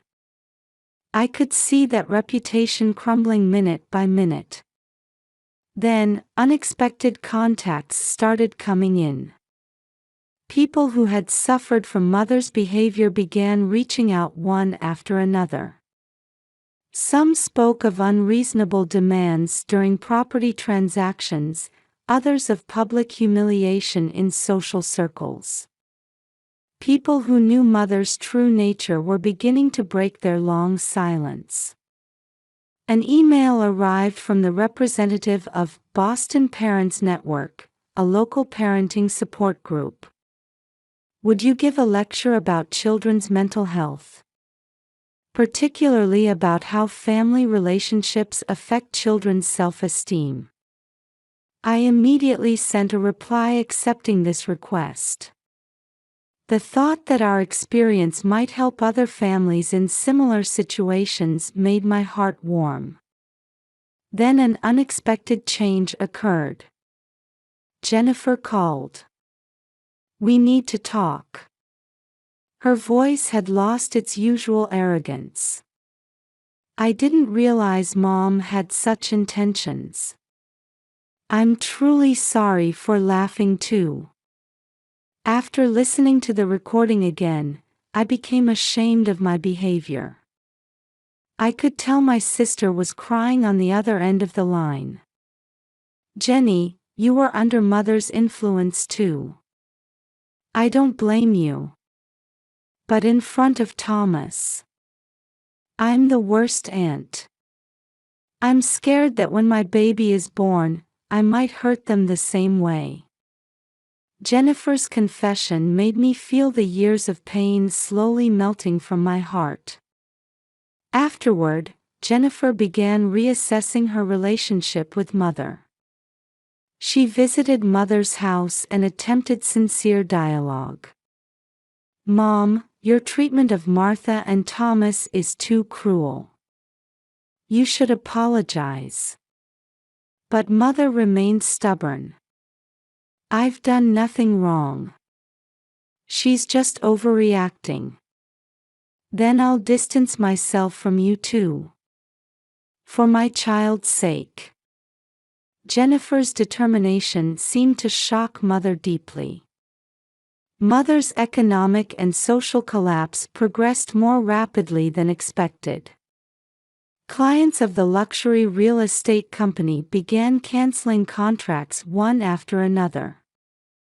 The Bradley Real Estate signs disappeared from Boston's streets one by one. The local charity organization, Boston Charity Foundation, returned Mother substantial donations.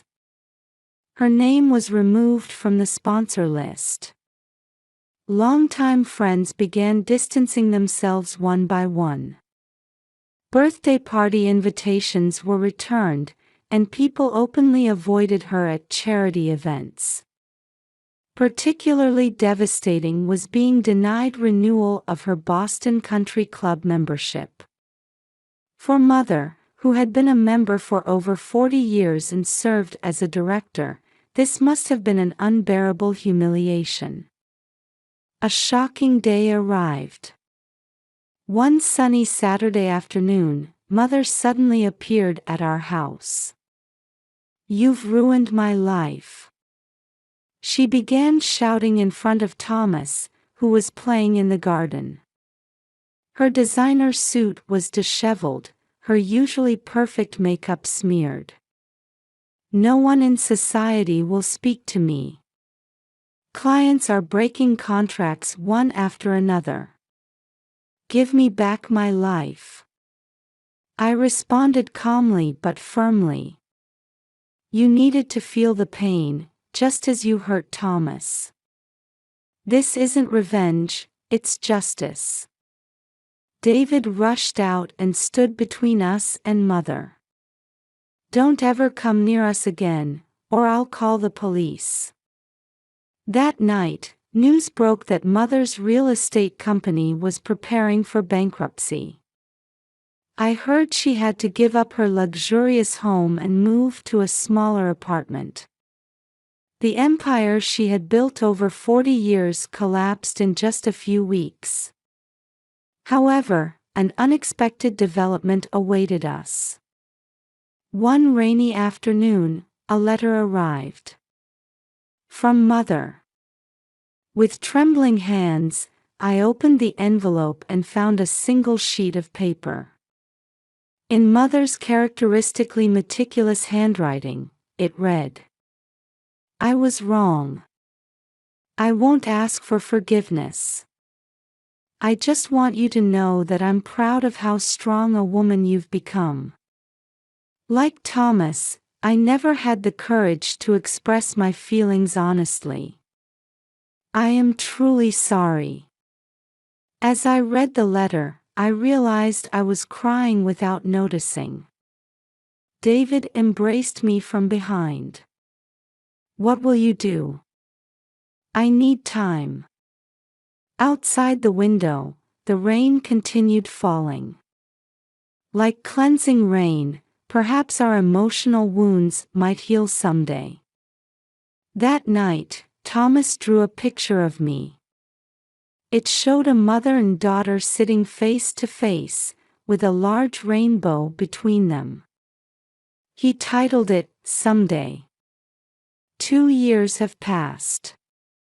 Thomas is now 15 and beginning to make his mark in the middle school art club. Last year, he won first prize in the city art competition with a piece themed Family Bonds. With the help of medication and counseling, he's also learned to manage his ADHD symptoms well. Mom, look. I finished a new drawing. In Thomas's sketchbook, there's a family portrait rendered in gentle colors.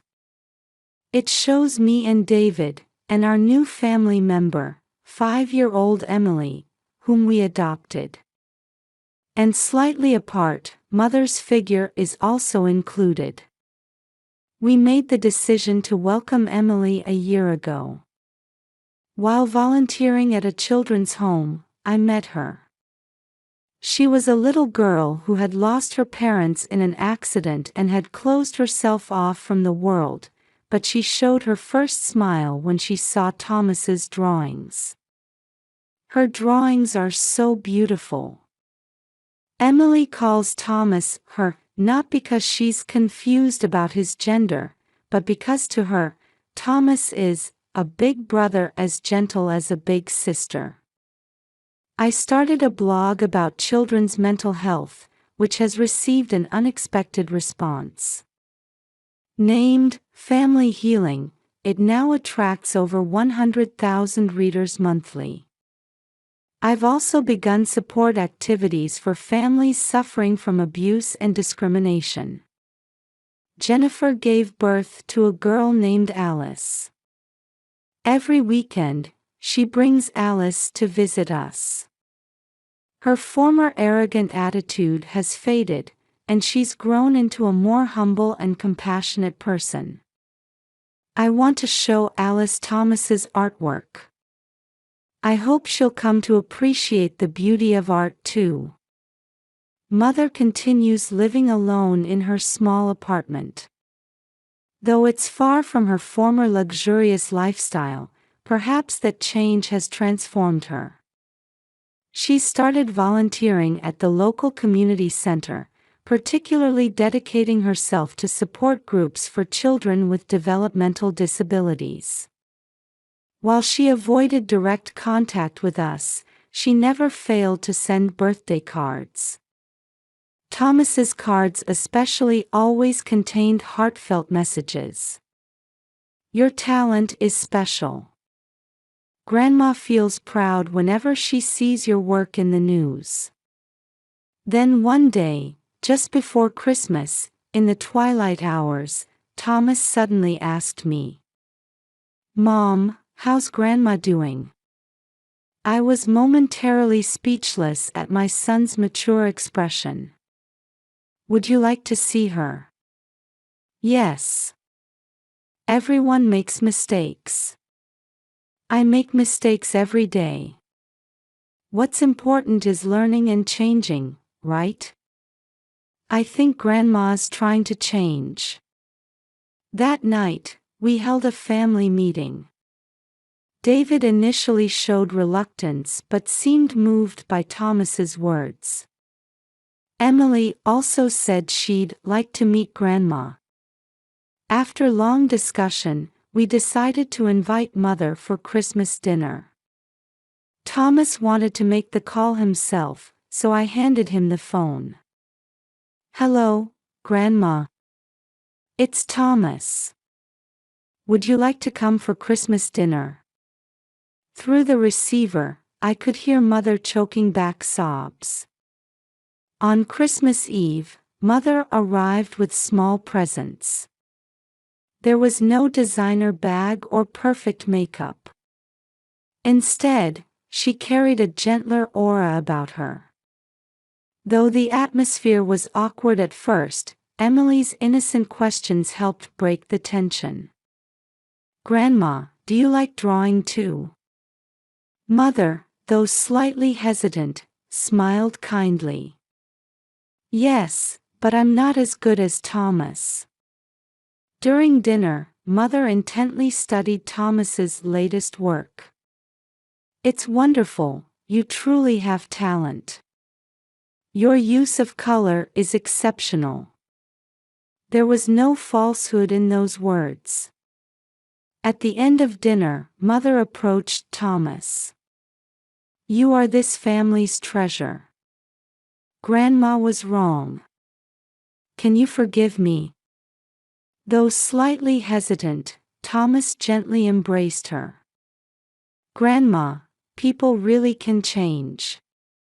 Watching this scene, I quietly wiped away my tears. David held my hand. "Complete forgiveness takes time. But we've taken a step toward building a new relationship," I said. Mother nodded deeply at my words. "Please give me time. Let's move forward slowly but surely." We decided to take a family photo. Thomas set up the tripod and timer. Mother joined our family circle. Just before the shutter clicked, Emily shouted, "Everyone smile." The smiles at that moment weren't forced. A new form of family had truly been born. After taking the photo, snow began falling quietly outside. Like the pure white snow gently covering the scars of the past. I silently reflect. Sometimes the deepest wounds come from those closest to us. But by healing these wounds, we all grow. Not revenge, but true justice and healing are what move us forward. Preparations for welcoming the new year were progressing quietly but surely.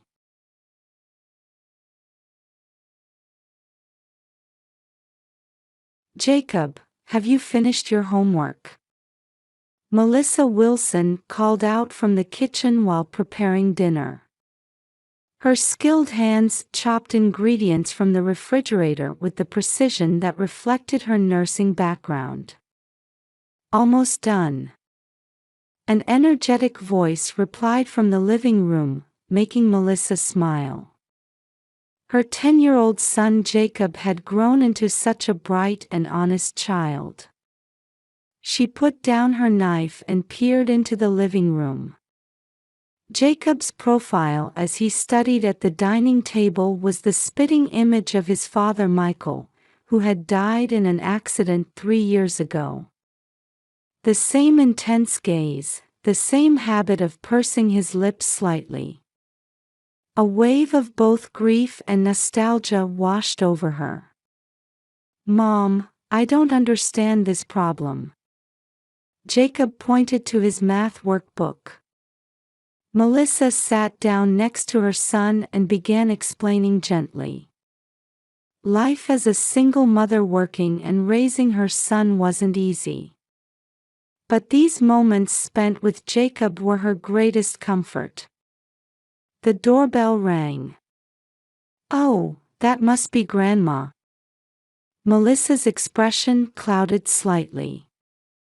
Her mother-in-law, Carol Wilson, was outwardly a cultured and elegant woman.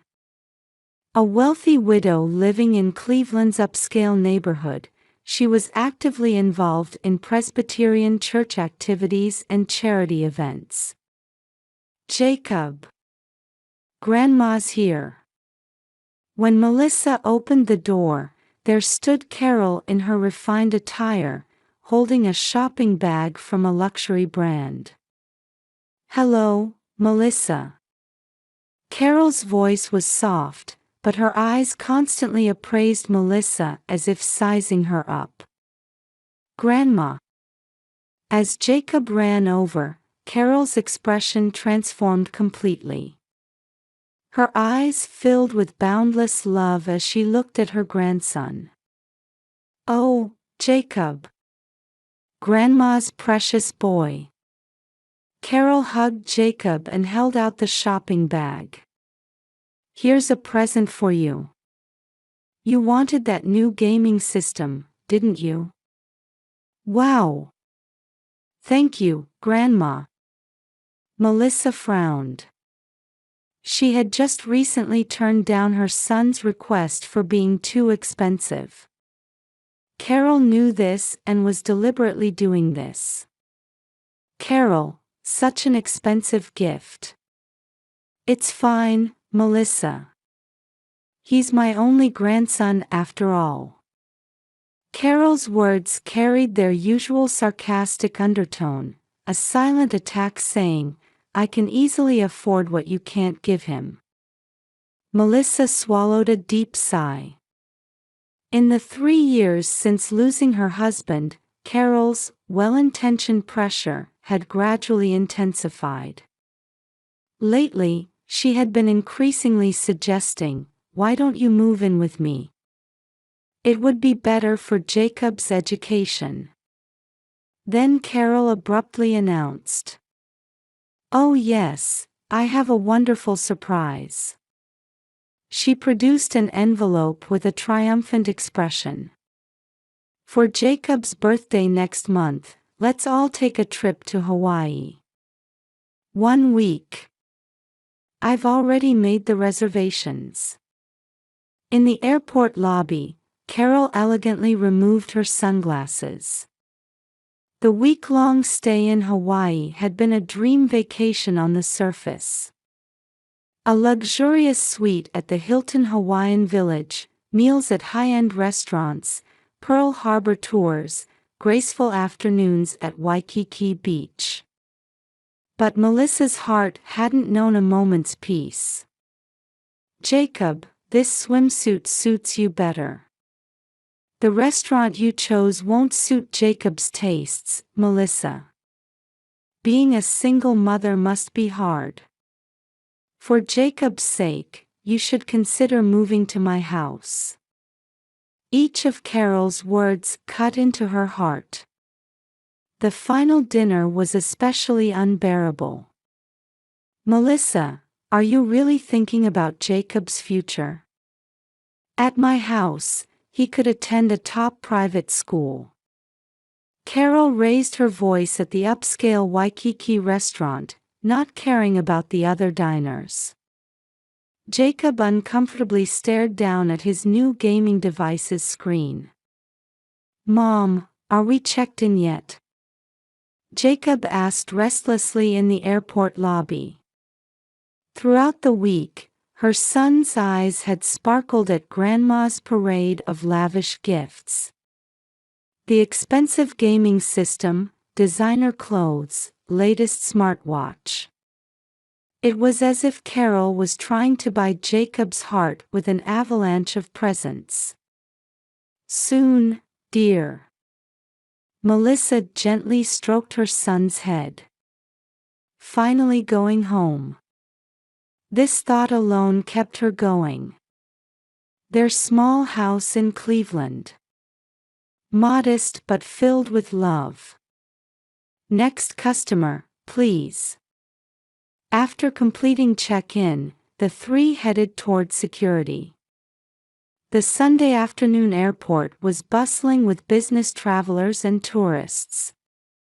Families in Hawaiian shirts, businessmen in suits, excited children. Amidst the chaos, Melissa felt an odd sense of unease. "Oh, Melissa." While waiting in line at the security checkpoint, Carol addressed her with a meaningful tone. Her eyes held a different light than usual. "Are you really fine with things as they are? On a single mother's salary, you can't give Jacob what he needs." "I could." That's when it happened. Suddenly, a piercing alarm rang out. "Please wait a moment, ma'am." A security officer approached with a tense expression. "Could you open that backpack, please?" They pointed to Jacob's blue backpack. Melissa nodded in confusion, her heart racing and hands trembling. Surrounding passengers turned curious eyes their way. Some even took out their phones. Melissa held Jacob's hand and reached for the backpack zipper. Cold sweat dampened her palm. The contents came out one by one. Math textbook. T-shirt bought at a Hawaiian shop. The new gaming device from Carol. And then, "This is The blood drained from Melissa's face. A black metal object. Unmistakably the shape of a handgun. No. That's not mine. Jacob began crying out. His voice echoed through the airport lobby. Mom, I don't know anything about this. I didn't put it there. Passers-by stopped at the 10-year-old boy's screams. In an instant, multiple security staff surrounded them. Men and women in uniform took positions in a circle. Please come with us. The voice was cold and resolute. There was no escape. Melissa held her trembling son, desperately trying to understand the situation. How? Why? Who? Her mind went blank. Glancing sideways, she saw Carol standing there. Her expression made Melissa freeze. A faint smile played on her mother-in-law's lips. A smile full of superiority and triumph. My, how troubling. Not knowing what your child is carrying around. Her voice carried a sarcastic tone, as if a long-planned scheme had finally borne fruit. However, that arrogant expression didn't last long. I'm Greg Johnson, Senior Security Officer. A man in a suit appeared and announced in a stern voice. We'll be conducting fingerprint analysis on this gun. We'll need to take everyone's fingerprints. At that moment, the color drained from Carol's face. Her elegant mask crumbled audibly. Wait. That's not necessary. Her agitation was obvious. Too obvious. In Melissa's mind, all the pieces started falling into place. Carol's strange outings after arriving in Hawaii. Her fixation with Jacob's bag. And now, this reaction. Could it be? The airport police interrogation room was a stark space with white walls and cold metal chairs. Melissa took a sip from a water bottle with trembling hands. Across from her sat Detective Detmer. The female detective's stern gaze held a hint of maternal gentleness. Please calm down and tell me everything from the beginning.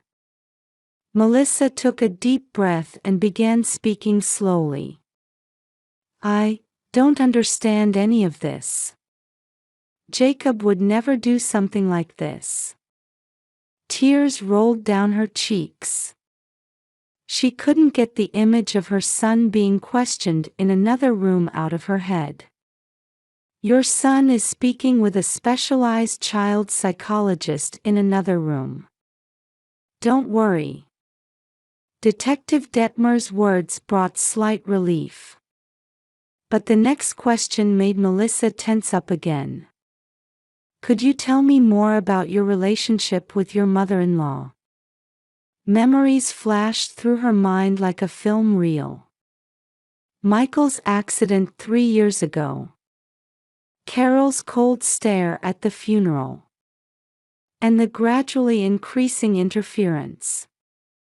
Carol played the perfect mother-in-law on the surface. At church gatherings, PTA meetings, everyone called her such a wonderful person. Melissa's voice caught. But when we were alone, she would always blame me. Saying, you couldn't make Michael happy, and, you're raising Jacob wrong. In the adjacent room, weapons expert Craig Morrison carefully examined the handgun. His 50 years of experience revealed crucial evidence one after another. It's a small revolver. The serial number has been filed off, but He continued while shining a special light. This is a recent removal. And clearly amateur work. Not handled by a professional. Another expert team meticulously examined Jacob's bag. They shone UV lights, checking each fiber. Then came the decisive discovery. The bag's lining has been cleverly cut. The gun appears to have been inserted through this slit. Evidence bags were filled one after another.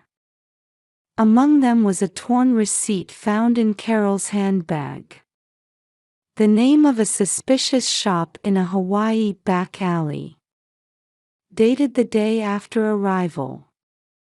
Meanwhile, hotel security camera footage had been retrieved. It showed Carol sneaking out of the hotel early morning. And hours later, her unnatural movements as she returned, clearly trying to hide something. Detective Detmer headed to Carol's interrogation room with all the evidence. Carol, in her luxury brand suit, was now a shadow of herself. Her makeup smeared, hair disheveled. Mrs. Carol Wilson. Detective Detmer began in a cool voice. Yesterday morning, you left the hotel. And you made a purchase at this establishment. The detective's hand hung heavily in the air as she showed the receipt. Carol's lips trembled. I didn't. Your fingerprints were found on the gun.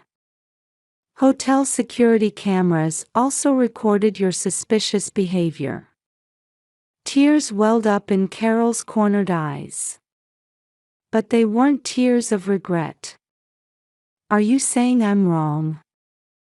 Her voice suddenly rose. I was only thinking of Jacob. He's the only male heir to the Wilson family. You think planting a gun in a child's bag is good for your grandson? You don't understand. Carol raised her voice. Her face no longer held any trace of the refined lady. Melissa isn't worthy. I can't trust her with my son or Jacob. So I. And then, the entire plan was revealed. Secretly buying the gun, slipping it into Jacob's bag. Having it discovered at the airport to prove Melissa's lack of parental capability. Then working with the courts to take custody. Everything had been meticulously planned. Jacob should be raised by me. In my house, in a proper environment. Carol's confession reached Melissa through the monitor in the next room. She listened silently, tears flowing. Why? A faint voice escaped. Why would you do something like this? Detective Detmer announced matter-of-factly.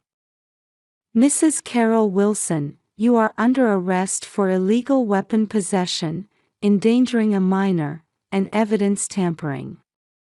The next morning, Melissa quietly opened her son's bedroom door. Jacob, are you awake? The small figure curled up on the bed slowly moved.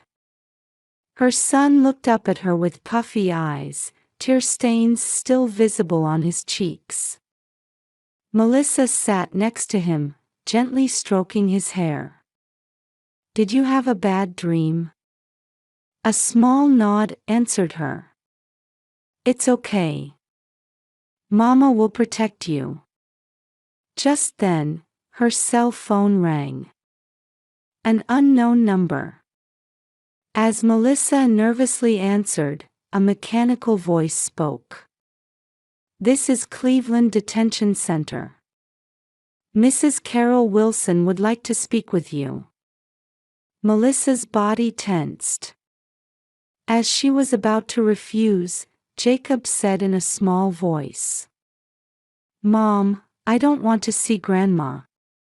Her son's words solidified Melissa's resolve. However, Melissa, please. Just once. Carol's voice through the receiver had lost its former haughtiness. Melissa took a deep breath. I request my lawyer be present. Melissa entered the detention center's visiting room with her lawyer, Lisa Chen. Carol, wearing an orange prison uniform, looked like a different person. Yet something still burned in the depths of her eyes. What do you want? Melissa's voice was ice cold.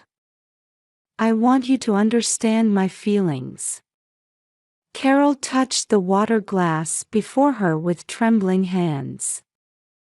Jacob is a special child. The only male heir to the Wilson family. He needs proper education and environment. You can't provide that. So you try to make my son a criminal. Melissa's voice grew stronger. Anger welled up. That's not it. Just what? You planted a gun in my son's bag to take custody from me. Isn't that right? Carol's expression twisted. You don't understand. On a single mother's salary, you can't give Jacob anything he needs. I have assets. The mansion in Brecksville Heights, investment trusts, art collections. They were all supposed to be Jacob's. Melissa laughed coldly. What he needs. You're the one who doesn't understand what's really needed. The heavy air in the visiting room settled between them like sediment. Do you know? Melissa began speaking quietly but firmly. The police uncovered all your past actions. Even before Michael's wedding, you were trying to tear us apart. Carol's face turned pale. The baseless rumors to friends. Anonymous reports to my workplace. It was all you. And after Michael died, you tried to corner me. But it's over now. Suddenly, Carol raised her voice. Are you saying I'm wrong? Michael chose the wrong woman. I can't trust the Wilson family heir to someone of your low breeding. In that moment, all masks fell away. Hatred and madness swirled in Carol's eyes. This meeting is over. Lisa Chen announced calmly. Wait. Melissa, I have money. I'll pay anything. So. Goodbye, Carol. Melissa stood and turned her back. Her back looked stronger and more dignified than ever before. The next week in court, Carol's sentence was pronounced. Defendant Carol Wilson. For the crimes of illegal weapon possession, endangering a minor, and evidence tampering, you are sentenced to 4 years in prison, with 2 years suspended. The judge's voice echoed through the courtroom. However, there are conditions. Mandatory psychological therapy, and a restraining order prohibiting you from coming within 100 yards of Melissa Wilson and Jacob Wilson. Carol collapsed into her chair. After the sentencing, as they descended the courthouse steps, Carol threw out her final words. Are you satisfied? Ruining my life. Melissa turned back and quietly answered. You chose this yourself. You destroyed your own life with hatred and the desire to control. But we will move forward. On the way to the car, Jacob asked in a small voice, "Mom, will Grandma not come anymore?" Melissa squeezed her son's hand. The warm spring sunlight enveloped them. "No, she won't come anymore. Our new life starts now. Will we be okay, just us?" "We'll be fine." Melissa looked up at the sky. For the first time in a long while, a genuine smile spread across her face. "We have love. That's the most important thing." The church bells rang gently in the twilight cityscape. A new step for mother and son was surely beginning. The autumn in Cleveland was exceptionally beautiful that year. Maple and oak leaves turned red, coloring the streets of Shaker Heights. 6 months had passed since the incident, and Melissa and Jacob's life was moving forward slowly but surely. "Jacob, don't forget your lunch," Melissa called from the kitchen. The anxiety and tension that once marked her voice had almost disappeared. "I know, Mom," Jacob replied energetically, wearing his new backpack. After the incident, he had transferred schools. He was now a regular player on the soccer team. "Is Coach David coming to watch practice today?" Melissa's face softened at her son's words. Dr. David Cohen, a pediatrician, had gradually become part of their lives. Weekend picnics, Jacob's soccer games. The accumulation of these small daily moments had been healing their emotional wounds. "Yes, he said he'd stop by after work." Watching her son's back as he headed to the door, Melissa said a silent prayer of thanks. Therapy sessions were now just once a month. Jacob's nightmares had become rare. Melissa continued her work at the hospital. Her colleagues maintained their unwavering support even after the incident. In particular, her interactions with pediatric patients and their families in particular had become her emotional support. "Melissa." She turned at the voice in the hallway. It was David. "I'm looking forward to practice today. I heard Jacob's getting really good." His gentle smile warmed Melissa's heart. David had never rushed things, always staying by their side at their own pace. "Thank you, really." "For what?" David tilted his head playfully. The gesture made Melissa smile. Meanwhile, in the mansion in Brecksville Heights, Carol sat alone in the oversized living room.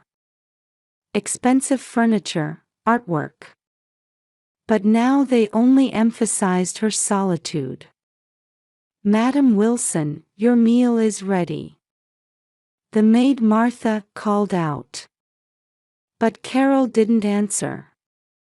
In her hands was a tarnished silver photo frame containing a picture of Michael and Jacob. "My bloodline." She spoke to the photograph with vacant eyes. On the table sat a dinner setting for one. The luxurious roast beef tasted like ashes to her. She reached for the phone. But the restraining order was still in effect. Her hand trembled and stopped before touching the receiver. Outside the window, snow had begun to fall. Christmas was approaching. At Melissa's house, they were decorating the tree in front of the fireplace. David had come to help. "How about putting this star here?" David gave Jacob a shoulder ride to place the star on top of the tree. "Perfect." Jacob shouted with a beaming smile. "Hey Mom, what do you want for a present?" Her son held out a handmade card. Written in childish letters were the words, "To the strongest mom in the world. Having you here with me. That's my greatest present." Melissa hugged her son. David watched them quietly. In his pocket was a small jewelry box. But he felt it wasn't time yet. This family needed a little more time. That night, Jacob had a dream for the first time in a while. But it wasn't a frightening dream anymore. "Mom, you know what? Dad was in my dream today," Jacob happily told her during breakfast. "Dad said, 'Jacob, you've grown strong.'" Melissa gently stroked her son's head. It felt like Michael's photo was watching over them from the shelf in the living room. At dusk, Carol sat in front of the phone again. She reached for the receiver, then quickly withdrew her hand. The meaningless gesture repeated itself. "I wasn't wrong." But her voice no longer held any conviction. Snowflakes silently accumulated on the window pane. The city's illuminations began to emit their warm glow. A new year was just around the corner.